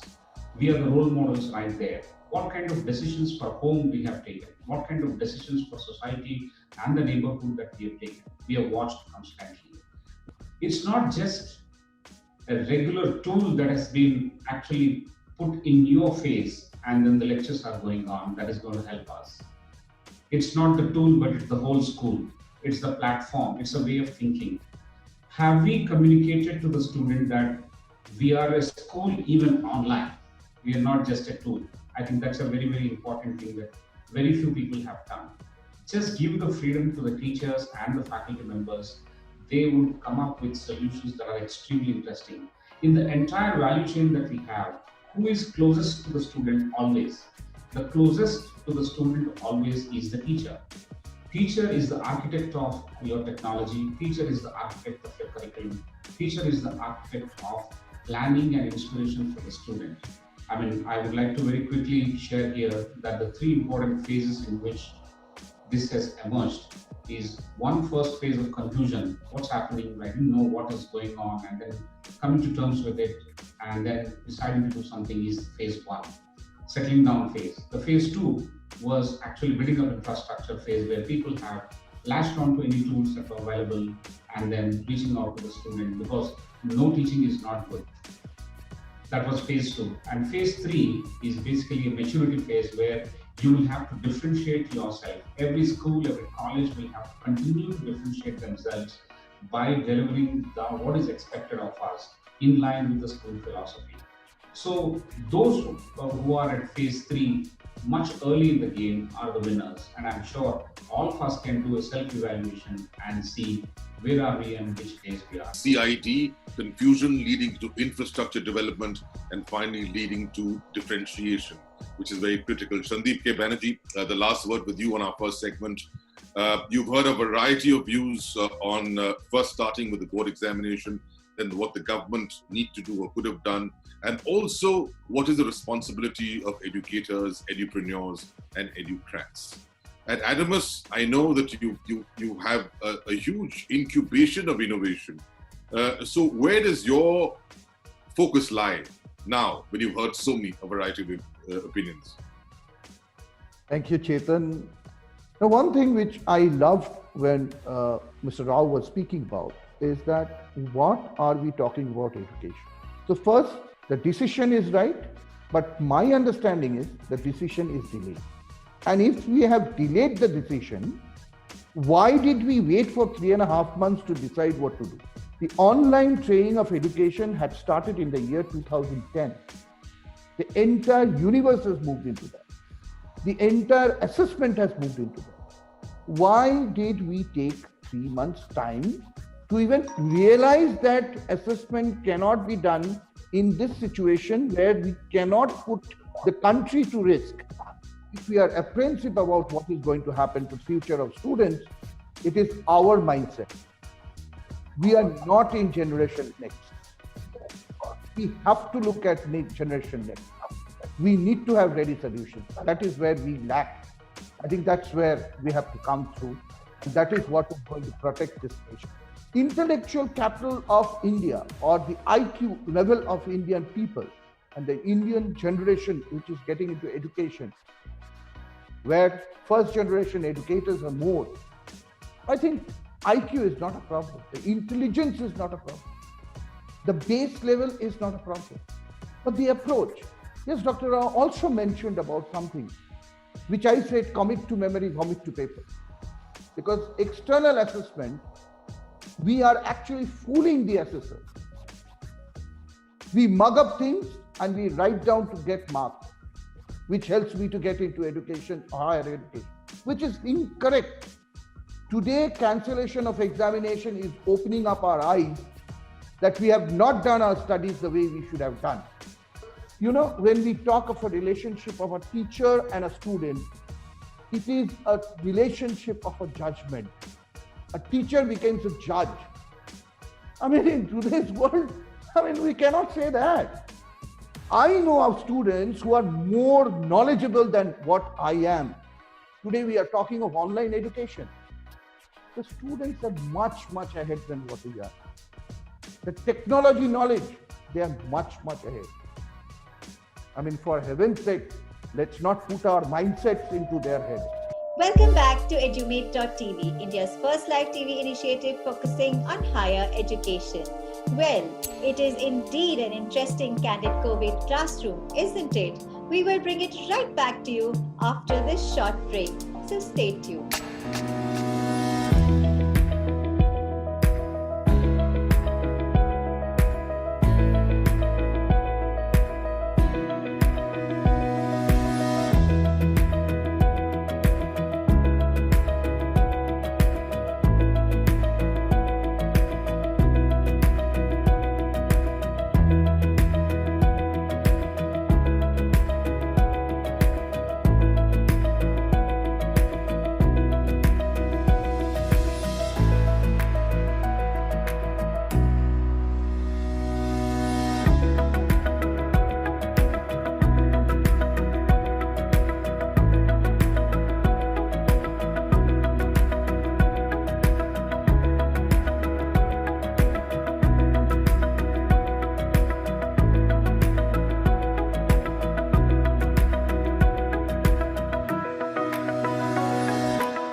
Coronavirus makes us realign and educators line up for online? Will classes reopen and end the homestay? How much screen time is actually okay? Parents panic for a safer state, and students in the lockdown frustrate. When physical distancing is the new norm and masks and gloves become the uniform, the digital divide is becoming sinister. We now need solutions from our dear minister. हमारी शीर्ष प्राथमिकता उस छात्र छात्रा के जीवन की रक्षा करने का है, ताकि पूरे देश में भी कहीं कोई बच्चा सोचे मुझे एडमिशन नहीं मिला लेकिन मैं दिल्ली में जाके रह सकता हूँ, उसको भी ये कंफर्म हो जाए कि मुझे दिल्ली में एडमिशन मिल जाएगा। परिस्थितियां इसी प्रकार बनी रहती हैं तो आने वाले टाइम में कुछ निर्णय लेंगे। इसलिए हमारा विचार है कि हमें स्कूल खोलने चाहिए। We can be a tool in the days to come to go use digital mediums of education system. A market is all about demand and supply. We have to see what are the emerging areas where we have to provide skill and education. Excellent teachers should be inducted into the education system as teachers, and they should transform this to their children. पहाड़ी क्षेत्र में tower का कमी होता है, जो आदिवासी क्षेत्र है जी सभी के पास ऑनलाइन मोबाइल नहीं है, तो बहुत सारी बातें हैं। Thank you, Chetan Sharma and EduMate TV have been doing a wonderful job of connecting with people of all sectors and the churning that takes place. It is like Samudra Manthan, and we will get what you say Amrita. You carry the Amrita to the government and let us all drink that poison and like Shiva and make this education system glorious.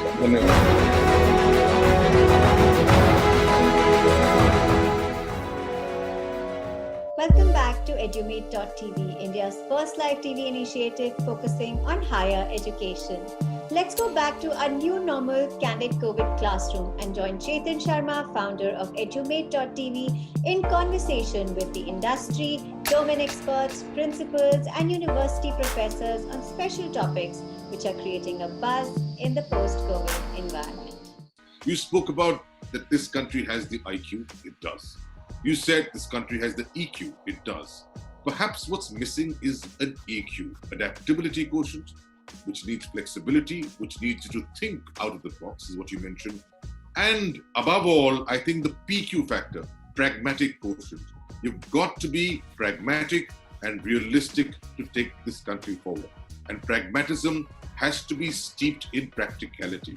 I think is what Dr. Alok said also, what Sudhakar also said, somewhere down the line, we are stuck in a time warp history.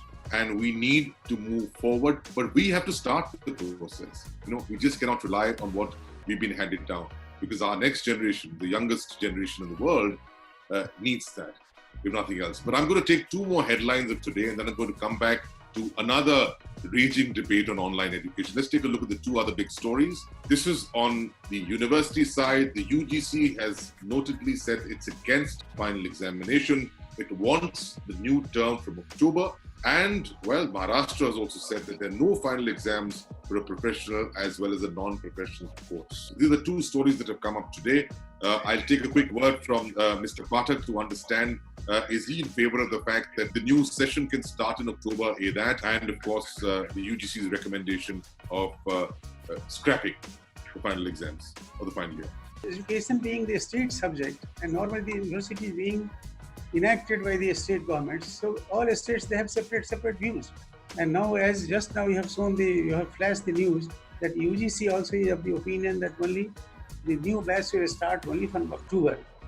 So really, October also I doubt. And the other one of our colleagues, he was arguing to why the government could not take decision 3 months or 3.5 months earlier. Did we know that this pandemic will take this much of dimension, or this will be creating so much of havoc? They were just thinking that really it will go within a few months, although the researchers and the many labs and many of the scientists, they had already predicted definitely it is not going to be a short-term affair. But so having told all that, now the main question is that we as a custodian of the education in the university, how we are going to now conduct the classes. So can we wait for such time that the things will normalize and then we'll call all the students? That is not, really advisable. So we have to utilize the time very effectively, and let us see that how best we can reach to the students, how best we can prepare them, and mentally And also the parents also, they also will have to be mentally prepared. And I feel really this will definitely lead to a different way, as we have to adjust ourselves and we have to really now say, have entirely a different teaching. That is all per se. How very true. You very interestingly, Dr. Pathak mentioned that education is a state subject. Sometimes it's a central subject. I just think it is none of. It should not be either of them. Education has to be a citizen subject, and the moment it becomes a citizen subject, it moves from a political subject to a social subject.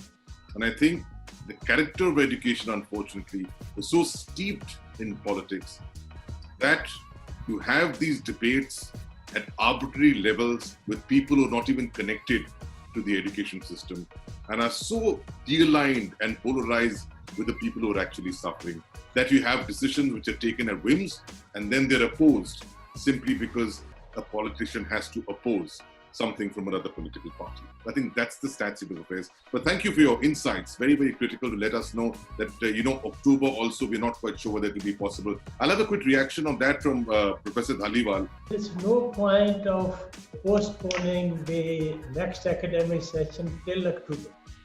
Of course, we all have been caught by surprise during all these lockdowns.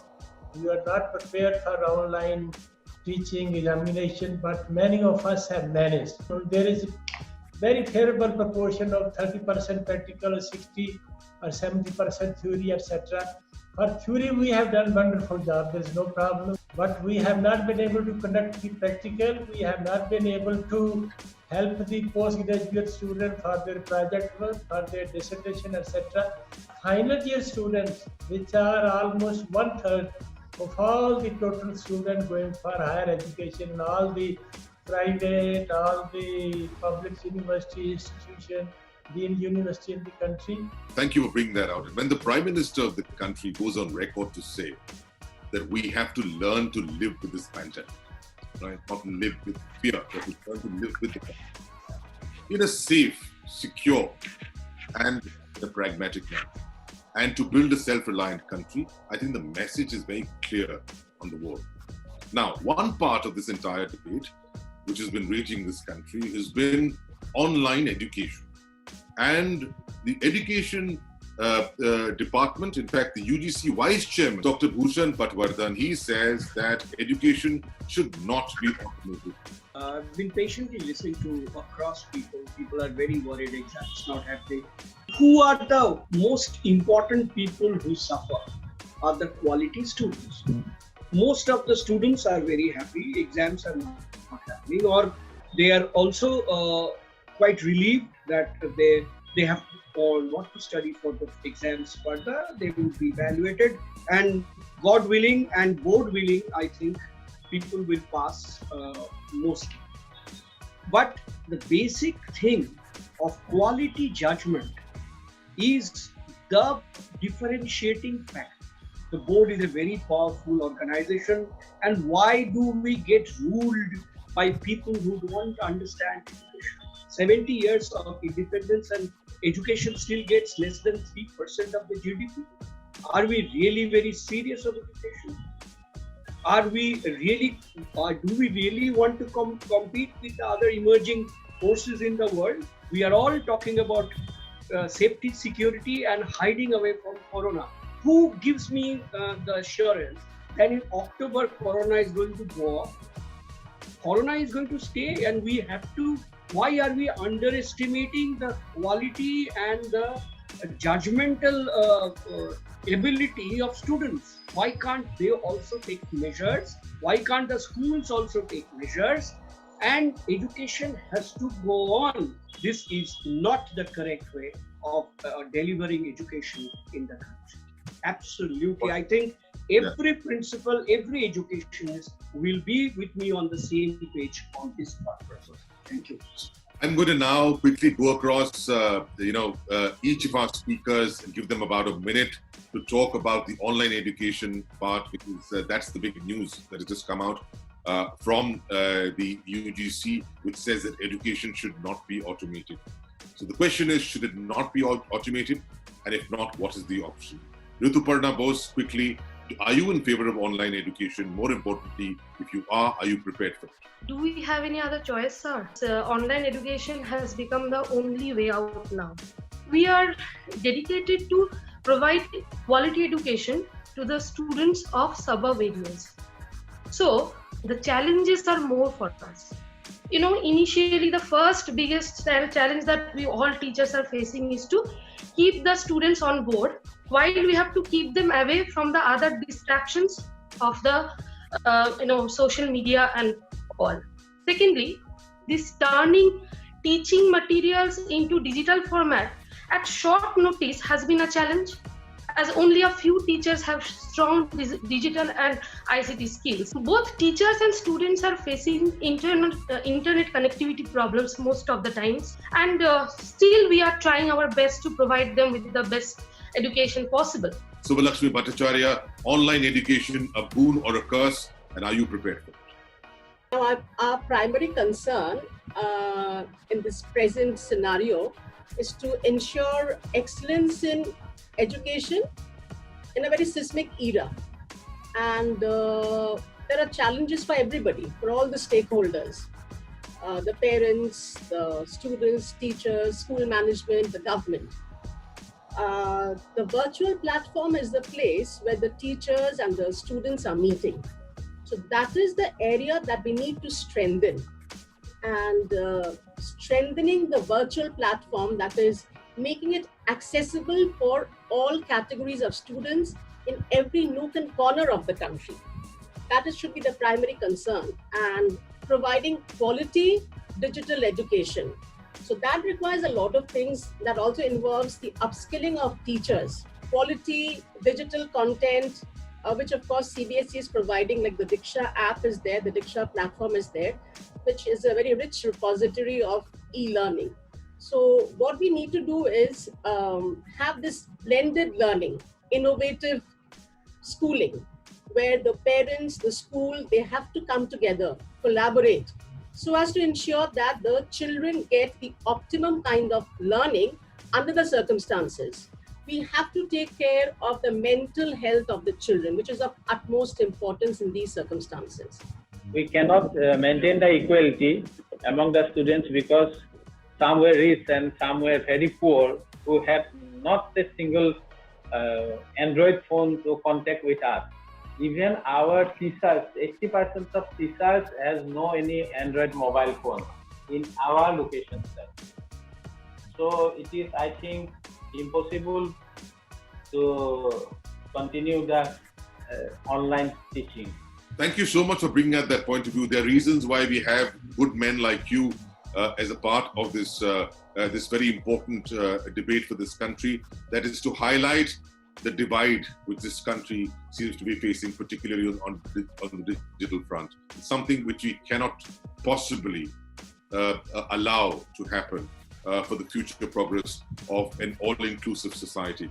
And that's something which the government has to act very, very fast. Otherwise, we'll all be doing nothing but polished talk. And the very meaningful Bharat, not the India, the Bharat of this country will be shortchanged. We'll start with you, Alok Pandey. We'll have a brief take on what you've heard today. What are your key takeaways? Thank you, Chetan. I think you have your plate full with too many speakers for this shorter time. But 2 points. One, beginning with Professor Dhaliwal.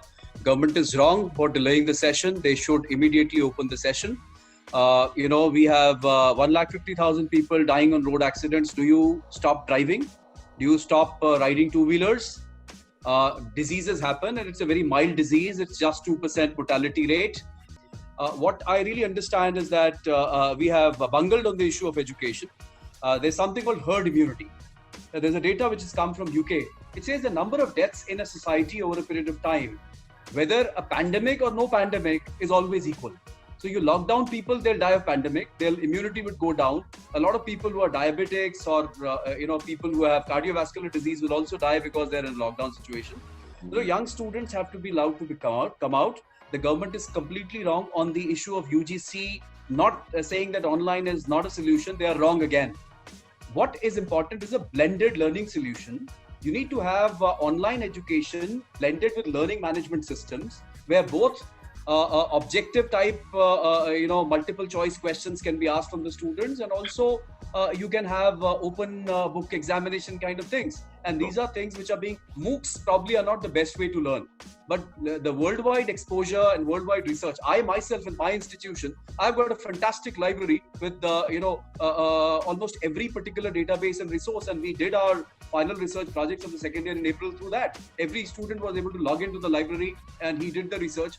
I did open book exam, no problems. I did midterm objective type exams, no problem. The only problem, and let me tell you, if the universities in India are postponing exams, they are doing exactly what the hospitals are doing. They are turning away patients because the doctors are not capable and they do not have the resources. So, let us learn that these are symptoms of a bigger problem, bigger malaise. You lack resources, so you say it is not possible. So what we need to do is that build up resources. You have 2, 3, 4, 5 years plan. Let me tell you one important point. Let the institutions begin. Mr. Sudhakar Rao, your closing comments on what you've heard. Online education must continue because it is the right to education and right to learn which we cannot take away from this generation. I think it is only the bankruptcy leadership which is fearing or shying away from opening the campuses and nothing else. We need to open campuses. Wherever you want to open, you do open. But before that, online education must go on. And we are compelled to bridge the digital gap now. There is no greater opportunity than this in order to actually measure up in terms of the infrastructure. My only request to the administration and to all the school leaders and education leaders is that we need to put the pressure back on the government and make them open it and face the challenge right there. Of course, we have been education leader in the world in the, earlier times.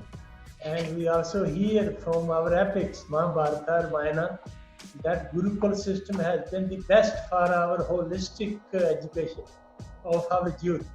So, of course, we have been COVID-19 and all these lockdowns have proved as a blessing in disguise. We have had at the country level several meetings by HRD, by UGC together, and Delhi inviting all the vice chancellors, registrars and others to get used to digital education. Most people think it should be blended, Dr. Devendra Pathak. Your final views on that? Blended education is the future. It has to be a bit of physical and a bit of online as well, but you have to have flexibility. What I feel, much as we wish, really it's very, very difficult to be in the pre-normal position, or the new normal has to stay. Much as we wish that the students, they should be present in our campus, that's probably in the near future, it doesn't seem to be possible. It all depends on the time. Probably we'll have to wait for another 1 or 2 months. Meanwhile, the digital learning is the only solution to me. But then, as many of us, all of us have talked, the digital device is very, very wide. Only 42% penetration of internet is there in the urban areas and 14% in the rural areas. So that challenge, of course, is there, that how we are going to reach to the students. But meanwhile, for the schools, probably it may be possible that because they are having the majority of the students from the local area, they can request the students, they can come and they can probably safely, they can go back. But in a city like us, not only pan-India, from overseas also we are having so many students. Sure. Requesting them to come, and because many times we thought, well, we'll send a message that let them come.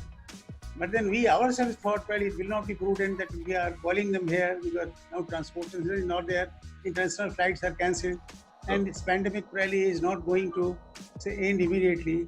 Yeah. So in these only the transmission of knowledge that is there. One advantage what I feel really, we agree that all our private universities, we don't have a good quality of teachers.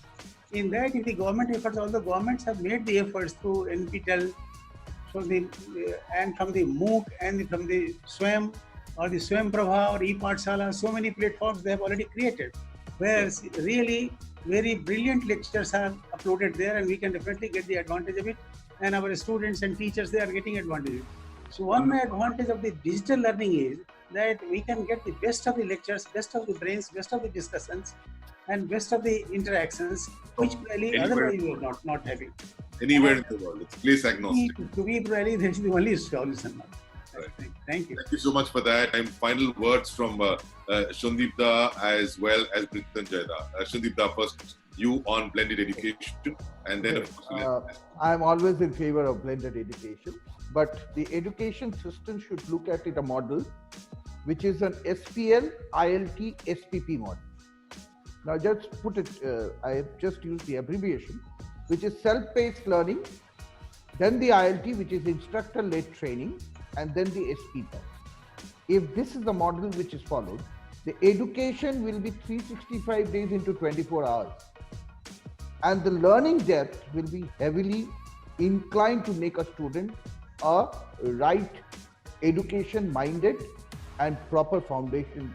I mean, the only requirement of India is we need infrastructure.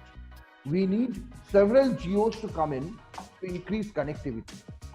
That is where the challenge is. And I think that requires a government support.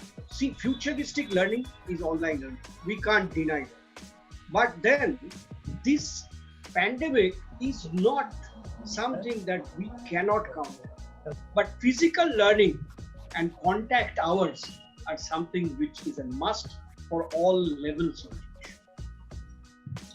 Well, thank you so much. And then, that's what they say.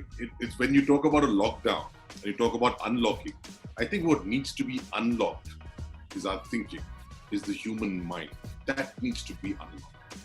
And you need to follow the PPP model now. That's not the public-private participation model. When you unlock the mind, then you first become practical, then you become pragmatic, and then you become progressive.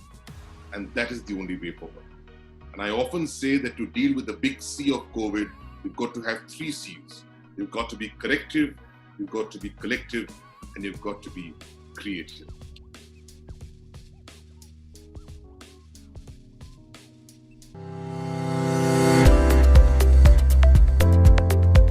Congratulations to Government of India on this new national education policy which has come after almost 34 years.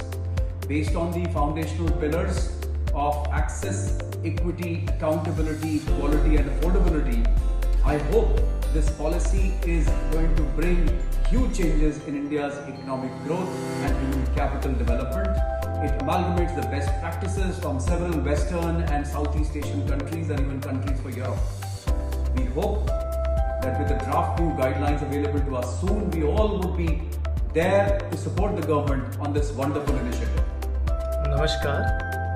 Thank you EduMate TV and Mr. Chetan Sharma for giving me a chance to give my initial comments on national education policy. The policy is very comprehensive. I think the committee has done an excellent job. We have gone through the whole draft of the policy earlier. For higher education, where I'm working as a Vice Chancellor, I'm Professor S.P. Singh, Vice Chancellor of Royal Global University, Guwahati.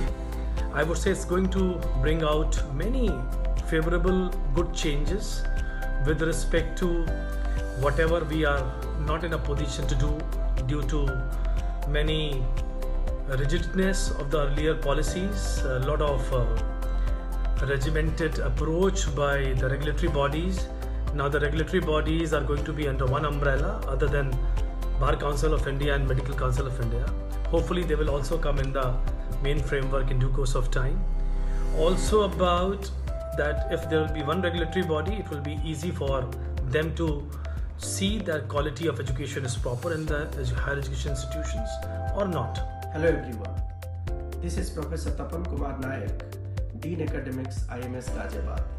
With whole heart, I welcome the new education policy being announced by the Government of India on 29th of July 2020 under the able leadership of Honorable Prime Minister Sri Narendra Modi. This is a much needed and much awaited decision to bring quality in the system of education in the country. I am sure this new education policy is going to bring quality in the system of education in general and higher education in particular with the help of 5 pillar concept of education stressed by Honorable Prime Minister, that is accessibility, affordability, equity, quality and accountability. The new policy emphasizes complete changes in the realm of governance, pedagogy, teacher training, and also accreditation, funding, all aspects of the higher education system of the country. Naturally, this radical change will call for radical measures, and the success of this policy depends on how effectively it is implemented. It is too early to comment on the merits and demerits of the policy, but then taking into account the radical nature of the changes, it can be said that its implementation will depend on how effective measures or mechanisms are put in place. The policy is too idealistic to my mind, and its practical implementation in a country as vast and as diverse as in India will be a major challenge for the government of India and for the entire teaching community. Everybody, this is Professor Venkatesh Raikar, Vice Chancellor Sanjay Gowda University. So whatever the lacunas in our higher education systems will be taken care by this new policy called New Education Policy 2020. Already we know that any institution is meant for three purposes: knowledge dissemination, knowledge creation, knowledge application. We are good in knowledge dissemination, but to take care of knowledge application and knowledge creation by the students community as well as by the faculty. Second point is any curriculum is based upon three factors: knowledge, skill, attitude. We are good again in giving knowledge to students. What about the skill set are to be required by the outsiders, and also the attitude. Third point is about the employability. Whomever we produce graduates, are they employable? You know that India, the employment rate is around 10%. Fourth, regarding with respect to our cross-enrollment ratio of our country, it is around 27.3. Compared to other countries, is very less.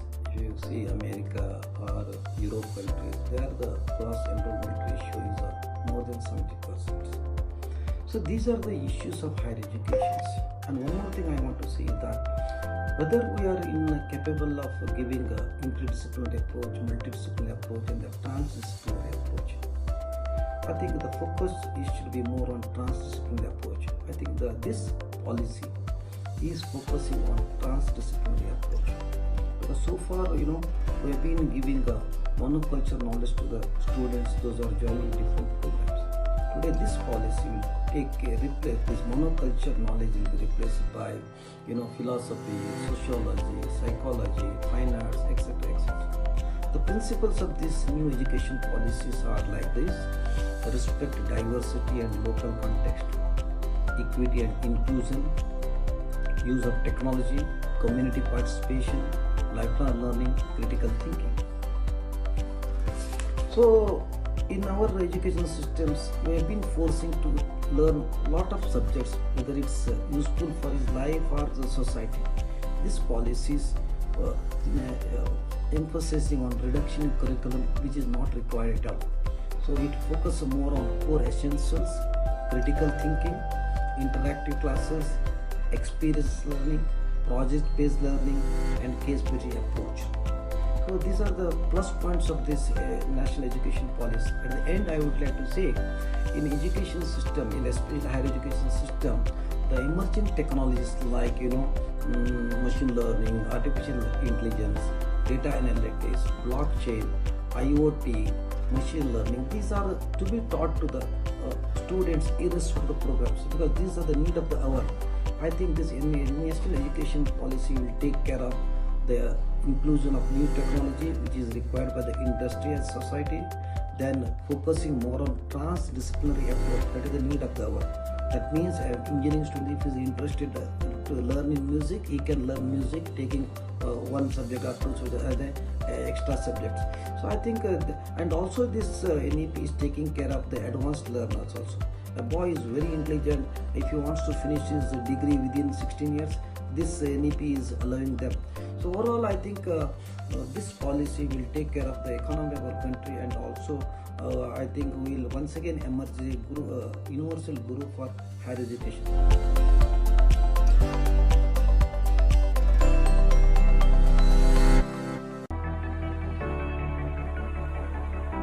Life isn't fair, but it's still good.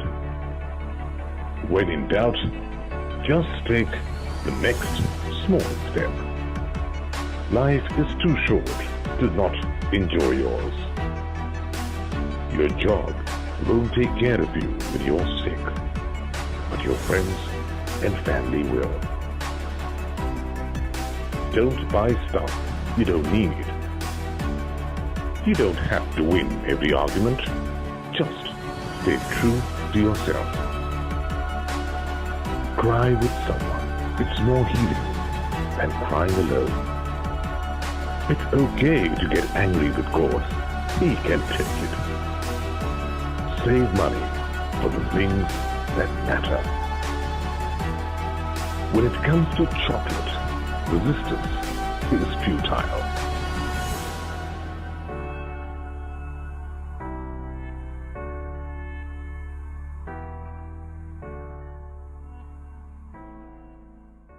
As coronavirus makes us realign and educators line up for online, will classes reopen and end the homestay? How much screen time is actually okay? Parents panic for a safer state and students in the lockdown frustrate when physical distancing is the new norm and masks and gloves become the uniform. The digital divide becomes a serious challenger. Adaptability becomes key for the wise chancellor.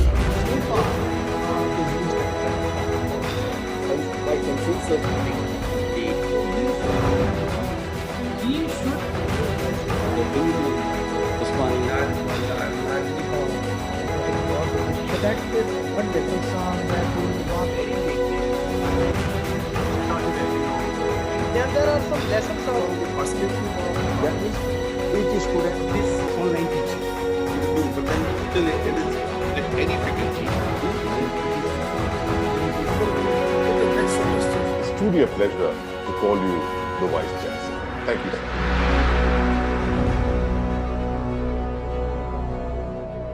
Welcome back to Edumate.tv, India's first live TV initiative focusing on higher education. Coming ahead is a very special show, The Vice Chancellor, with Professor M. Jagadish Kumar, Vice Chancellor, JNU. An exclusive conversation of insights and inspiration with Chetan Sharma, founder Edumate.tv. Over to you, Chetan. Hello and welcome to Edumate.tv. I'm Chetan Sharma. We learn to live and live to learn in what has turned out to be a historic, unprecedented situation. With history being written across the geography of Mother Earth, and a minor virus has created a major catastrophe across the world, across the education world, making us rethink, reboot, re-strategize, reset before we rebuild the new education world, the new normal. One characteristic which is very critical to fill that world is wisdom. Wisdom from the experience of the past and wisdom of insight into what would be the future. And to do that, in realms of higher education, we have with us the man of wisdom, the Wise Chancellor. Today we have a very special guest with us from the Jawaharlal Nehru University, the Vice Chancellor, Mr. M. Jagadish Kumar, a university which has been a signature for this country, which has been a signature across the world with high representation, enormous credibility, and a lot of very strong opinions on a variety of subjects. Pleasure to have you with us, Mr. Kumar, on the Vice Chancellor. Sir, first things, these are challenging times. Talk us through the specific challenges for JNU. You see, you need to look at the context. If you study the All India Survey on Higher Education, there are nearly 993 universities in the country, and among them, JNU has been rated as the second best university, next only to Indian Institute of Science. And in the higher educational institutes, we have close to about 37.4 crore students enrolled, whereas JNU has only about 8,000 of these 37.4 crore students. But in spite of that, JNU stands tall among these institutes with the highest NAAC grade of A++. So obviously JNU must be doing something different from the other universities. So that is why I said the context in which we are functioning is very, very important. The first and foremost is that we train our students to critically think and question. We train them not to accept what the teachers say. You need to question. That is the first step of learning. And JNU is also a university where we encourage interdisciplinary study. For example, a School of Engineering student can take a course in School of International Studies. So we provide an ecosystem where the students have the ability to synthesize knowledge from across the discipline, to use this knowledge in practical situations. And this is very well demonstrated by our own alumni who are doing exceedingly well in their domain areas. For example, if you look at Dr. Nivedita Gupta, who is leading the entire testing and treatment protocols for COVID-19 in the country. So a university, why it has become so important in public life is demonstrated by what is done within the university and how you enable the students to demonstrate and apply this knowledge in practical life. So in that context, I think JNU stands out as a different and unique university in the country. Absolutely, and how remarkable. And I'm so glad that you were able to bring out a very important part, because most people think that JNU is all about legacy. In fact, that perhaps is a misnomer, because GNU has an incredible, enormous legacy. But what's important is what you mentioned, is that it's got practices which substantiate that legacy and take it forward. And that's perhaps the need of the hour, is all-inclusive, holistic, progressive education. And I'm so glad that you mentioned three critical areas. The first, of course, is critical to journalists like us, is the need to question, not just accept things that are given to you, but constantly question. And don't just question for the sake of argument, question for the sake of learning. I think that's very different. Otherwise, you become just somebody who wants to rebut a person. And the motive of questioning is also very critical. And ensure that the person who's giving you the answer is also learning alongside that. That's what makes a great symbiosis. Wouldn't you agree, sir? Absolutely, absolutely. But having said that, it is also important to make sure that the university doesn't remain static. It has to be a dynamic entity. In other words, it should be able to adopt the changes that are happening around. In some of the critical areas, JNU has taken special interest to make sure that our students and teachers are enabled. Just to give you an example, I found that in JNU, the income, the funds that are raised through external funding was abysmally small. But during the last 4 years, we made special efforts and we encouraged our faculty to apply for funding to different agencies. And you will be glad to know that during last 4 years, our external funding has gone up from 30 crores to 180 crores. So that is a significant change. One of the important aspects of JNU is that it is very strong in basic research. But what we have done in the recent past is, can we take this basic research further? Can we do applied research? And also convert this applied research into products and take it to the society. What we did 2 years ago was to form a Section 8 company as a special purpose vehicle, and we have established Atal Incubation Center, Jawaharlal Nehru Foundation for Innovation. And in a situation such as we are going through today, COVID-19 pandemic, it is important that as a country, India becomes self-reliant. JNU has taken that first step, and our dream is in next 5 years, we would like to have about 100 startup companies on the campus working in important areas such as clean energy, clean environment, health, food, agriculture, IT, cyber security. The opportunities are limitless. Absolutely. I mean, it's so reassuring to hear all this. It's like manna to ears, actually, Mr. Kumar. And I think it's also smart politically. Because you've chosen the name of Atalji and Nehruji together, so you have dispensed with any political disparity. That's very smart.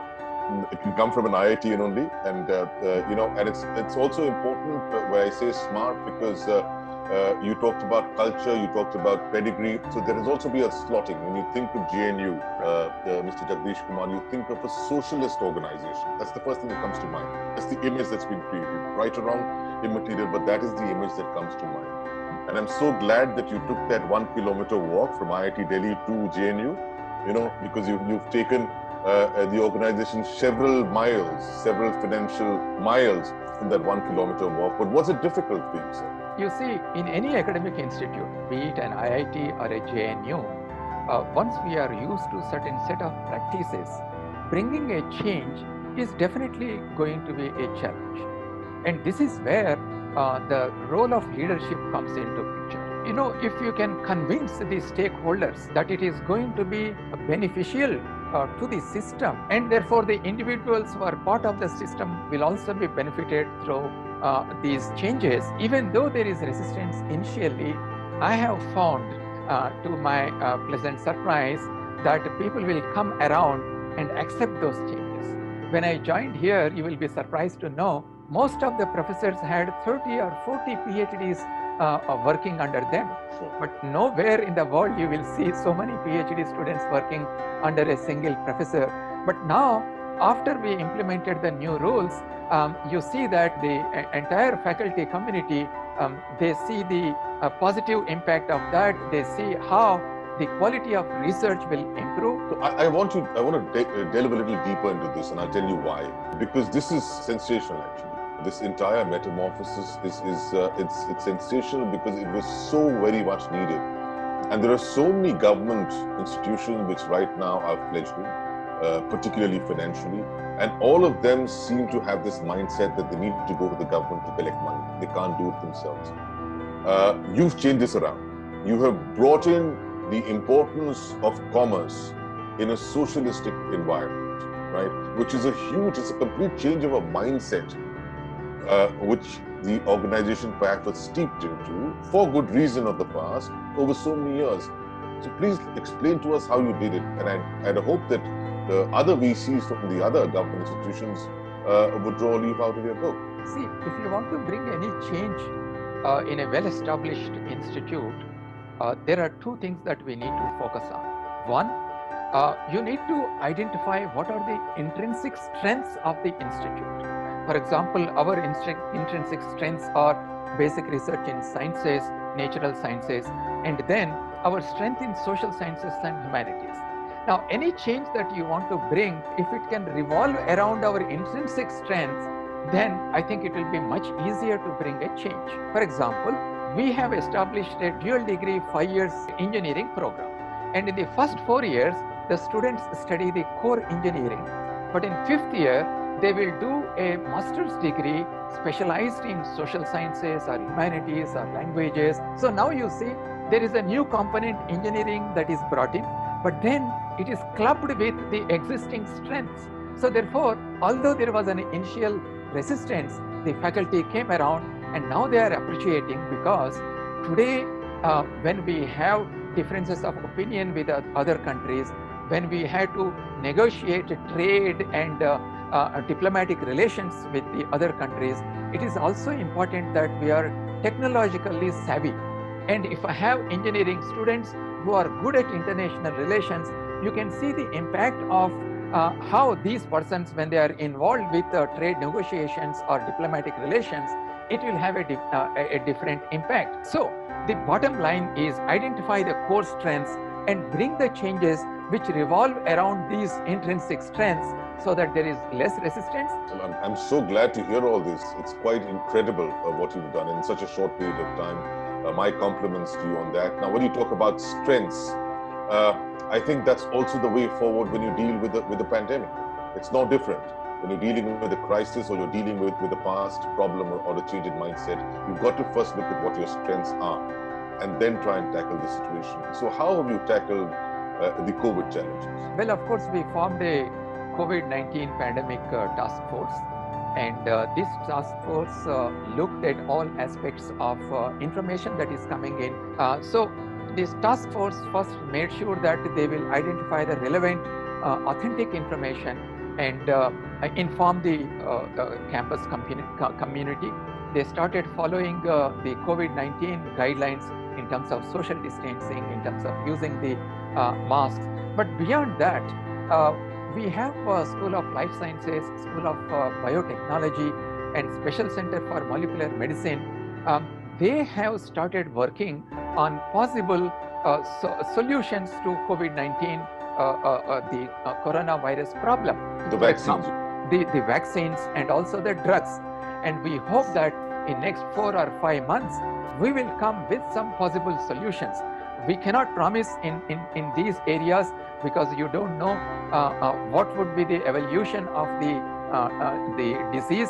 But however, we are hopeful that in next 4 to 5 months, we will possibly come up with some solutions. You've given me 2 headlines, Vice Chancellor, sir. Thank you so much for that. Over my conversations, in the last 2 months, a couple of things have been thrown up on the COVID front. And of course, these have been also reiterated by the government. One noticeable thing that happened with the scrapping of the examinations. And there has been a lot of hue and cry about it. And the second thing is about online education. There's been a furor by the parents. They're not in agreement with that. Yet most institutions feel that online is the way forward. In fact, not entirely online, at least blended and hybrid is the way forward. But teacher trainings have become an issue. And the overall economic scenario, the macro scenario, it also threatens to broaden the very sinister digital divide. You see, often we use the word digital divide, but I think we need to use that term with caution. Because if you see the availability of internet in our country, we have close to about 500 smartphone users in the country. And in the entire higher education domain, we have only about 37.4 million students. And out of these 500 million, the students in higher education are only about 37.4 million. So therefore, we can very easily assume that every student in higher education at least have access to a smartphone, or they possess, they own a smartphone. As higher educational institutes, we should ensure that there is no break in the teaching learning processes. And that is why many universities, including JNU, we have adopted the online education. We are mindful of the fact that some students may not have access to internet. So therefore, what we have done in the university, and perhaps that could be an example to the other universities also, is that whoever has access to internet, our teachers are giving the online lectures. But for those students who do not have access to internet, we said, whenever the COVID pandemic subsides, whenever the universities open, when you come back, we will give you special lectures, and then we will conduct physical examinations. So this way, both components of the student community, those who have internet access, those who do not have internet access, their interests are taken care of. And COVID-19 pandemic has opened our eyes towards that. But even before COVID pandemic is there, and then we are looking at the online education, I'm happy to inform you that 2 years ago, JNU took a decision to form a special center for e-learning. And our goal was to offer full degrees, whether it is BA or MA in certain subjects, to students across the country and go beyond the boundaries of JNU. And today we are seeing a metamorphic change in our attitude to education. The whole country, the whole world is now thinking about online education. So I'm happy that we took the first step. And in that context, let me also inform you that JNU is working very hard to design completely online degrees, because in higher education, it is very, very important that we create equity, access, and high quality education. And all the other universities also have to proactively participate in this. It's good to learn that your opinion on the digital divide, or its hype, and secondly on you reinstating the need for equity, which basically means that you believe that the digital divide needs to narrow down. You did talk about the number of smartphone users. That may very well be there for the higher education, but in case of the primary education, which is the grassroots level and the core, I'm afraid we need to disagree with you, because 60% of India is still yet to be connected. And even if the connection is there, most people don't have that, in rural India, in terms of smartphones, at least, in the primary level. And secondly, even if there is internet connection at some stage, the bandwidth for a regular conversation is not there. So digital infrastructure needs to be, enhanced and multifold. That, as you know, that this our government, spends hardly 1.5% of the GNP on education, which is 20% of what any developed country spends. So a lot of spending has to come there as well. I partially agree with you, because I was also a member of the TRI, so I'm familiar with the developments in the communication technology area in the country. You see, there is a national fiber optic mission. Yes. And the goal of this is to connect every panchayat using fiber optic cable. Yes, So sir. therefore, the availability of the high bandwidth internet connections will become a reality once this project is completed.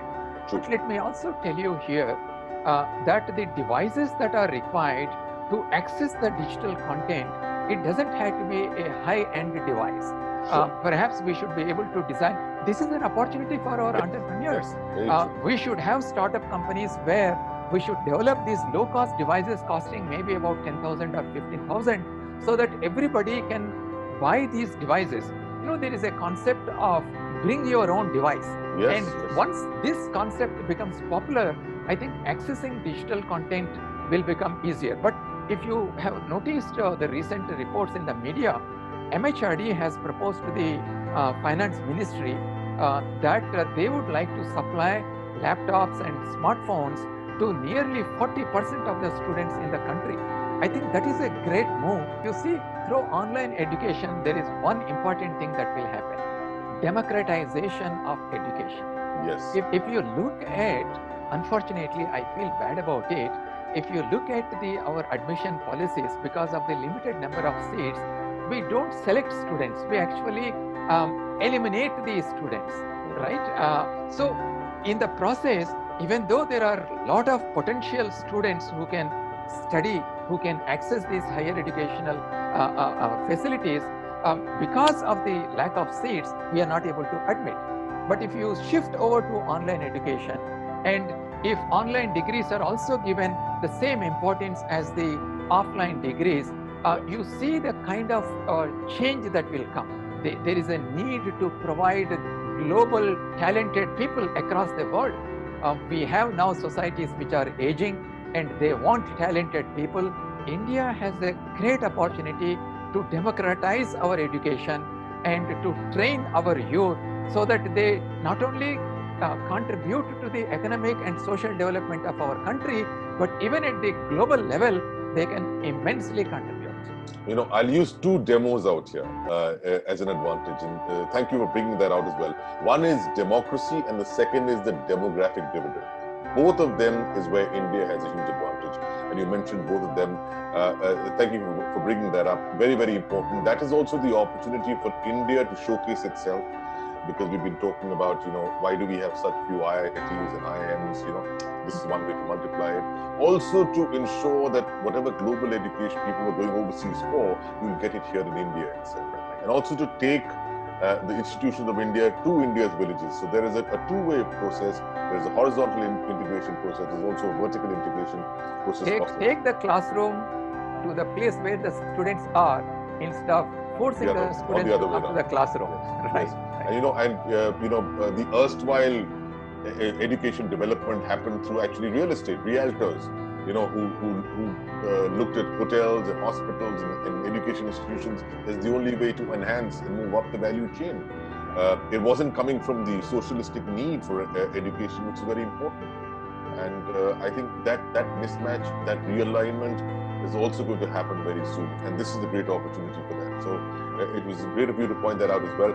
You talked about, several things which you've introduced in terms of making your faculty more practical, your students more practical in their approach, the need to question the interdisciplinary, flexibility, adaptability, looking at the dynamism, being a great enabler. What about the new normal definition of courses? And what about employability? What are you doing for that? Because as we shift to online education, as we do away with the several conventional methodologies, we're also going to be looking at new age career options. So what's Janie doing for that? I think we are right on the spot because there are new technologies that are emerging. Artificial intelligence, for example, machine learning, and new drug discoveries and vaccine development. Now, these are all areas on which we have to focus. Of course, people say that with these new technologies, there will be job losses, but I disagree with that. There will be newer kind of jobs, and it is the responsibility of the universities to make sure that these newer kinds of skill sets are provided to our students. And we have also started looking at some of our indigenous knowledge systems in our country. So when we talked about providing new skills and employability, I think we need to identify certain areas where there are certainly lack of technical manpower, lack of skilled workforce, and then we need to focus on those areas. Wonderful. That's exactly what I was looking at for an answer, and I'm so glad that you brought that up. So we've got challenges, we've got solutions. This is also one opportunity to look at, to re-examine the entire British system of education, which was relevant at some point of time, but perhaps not that relevant now. And we need to broaden our ideologies and our thought process beyond textbooks and, well, smartphones now, to a more holistic, character-building, nation-building approach.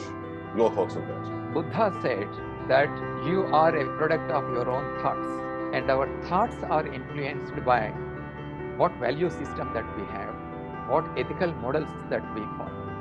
And today, when the world has become so competitive, when technologies are making so self-centered, I think our attention has to come back to values and ethics in our educational system.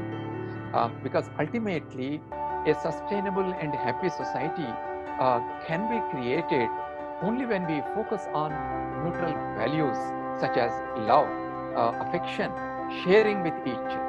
Therefore, I definitely would like to put more focus as part of our education right from the school level, an emphasis on value system and ethics. Okay, finally, your word of advice to everybody in this ecosphere. EduMate has been, trying to, build a media of exchange of views, opinions, solutions to the challenges which the new world is going to be facing. And of course, this ecosphere consists of students, consists of parents, consists of teachers, principals, edupreneurs, educrats, and of course, vice chancellors like yourself. Please give your word of advice to each of these people. One day I was coming out of my class after my lecture. I still teach in IIT Delhi. So one student came and asked me, "Sir, tell me one mistake that we should never commit in our life." So I told him, see, there are two mistakes that we should not commit. The first mistake that we normally commit is not recognize our own inner potential.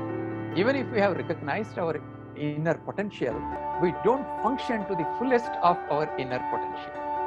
So my advice to the students and to the teachers and to the parents is that create an ecosystem where our young people can identify their own inner potential and then use that potential to the fullest abilities possible so that they can contribute positively to the growth of our society. That is my message. Absolutely. How beautifully put, Mr. Jagdish Kumar. Thank you for that view. One final view on Mr. Jagdish Kumar himself. We've heard a lot about what you've done for JNU. We've heard about your views as an educationist. Talk us through your life and how's it been, because I'm sure there's several people who want to draw inspiration from it. Well, I come from a very small village in Telangana. My father worked as a teacher in a small school. It was a very, very difficult life. Even to send me to a school, my father has to borrow money from others. So I have seen very difficult times. And when I looked at my parents struggling to educate me, it dawned upon me that I need to work hard and I need to do something useful to the society, not just only to myself, but to the society. So that is the reason why when I recollect my own life, the difficult times through which I went through, I am very, very empathetic to the students who come to JNU, because I know JNU attracts students from across the country, from ordinary families, and when they come here, after they spend few years, they are completely transformed as good human beings. So my feeling is that difficulties provide us challenges and opportunities, and we should always be positively thinking about these challenges and move forward, and that is the only way to succeed in our life. So would you then say that a critical ingredient of success is also to face challenges and difficulties earlier in life? The real inner strength of a person is realized only when you face the challenges when they come unannounced. So therefore, typically what happens is we react to the challenges, we react to the difficulties. But what we need to be doing is we should respond to the difficulties, we should respond to the challenges, and that is how you can control the situation. So if you control the situation, you do things by choice rather than chance, and that is what differentiates one person from the other person, and that is the reason why some people become successful in life, but others, they fall behind. So the biggest lesson that I have learned from my life is that failures are bound to be there, but use every failure as an opportunity, get up and move forward, and that is the only way to become a successful person in life.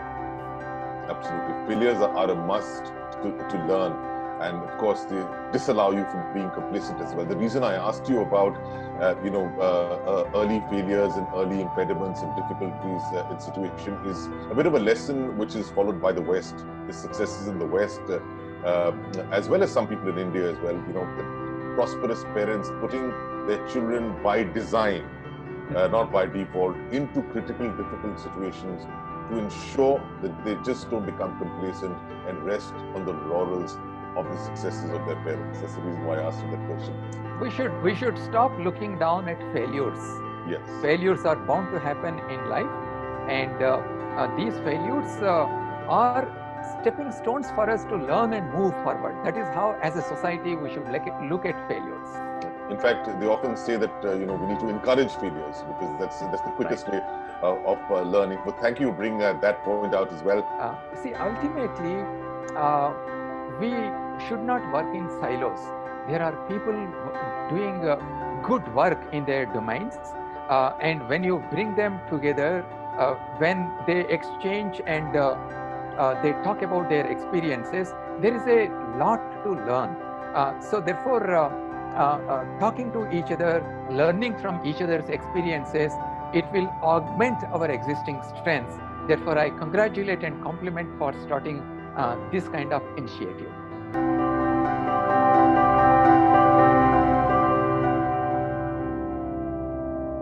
Thank you for watching this live broadcast on edumate.tv. Stay logged on to www.edumate.tv for all the latest news and analysis from the world of higher education. And do remember, to educate better, you better edumate.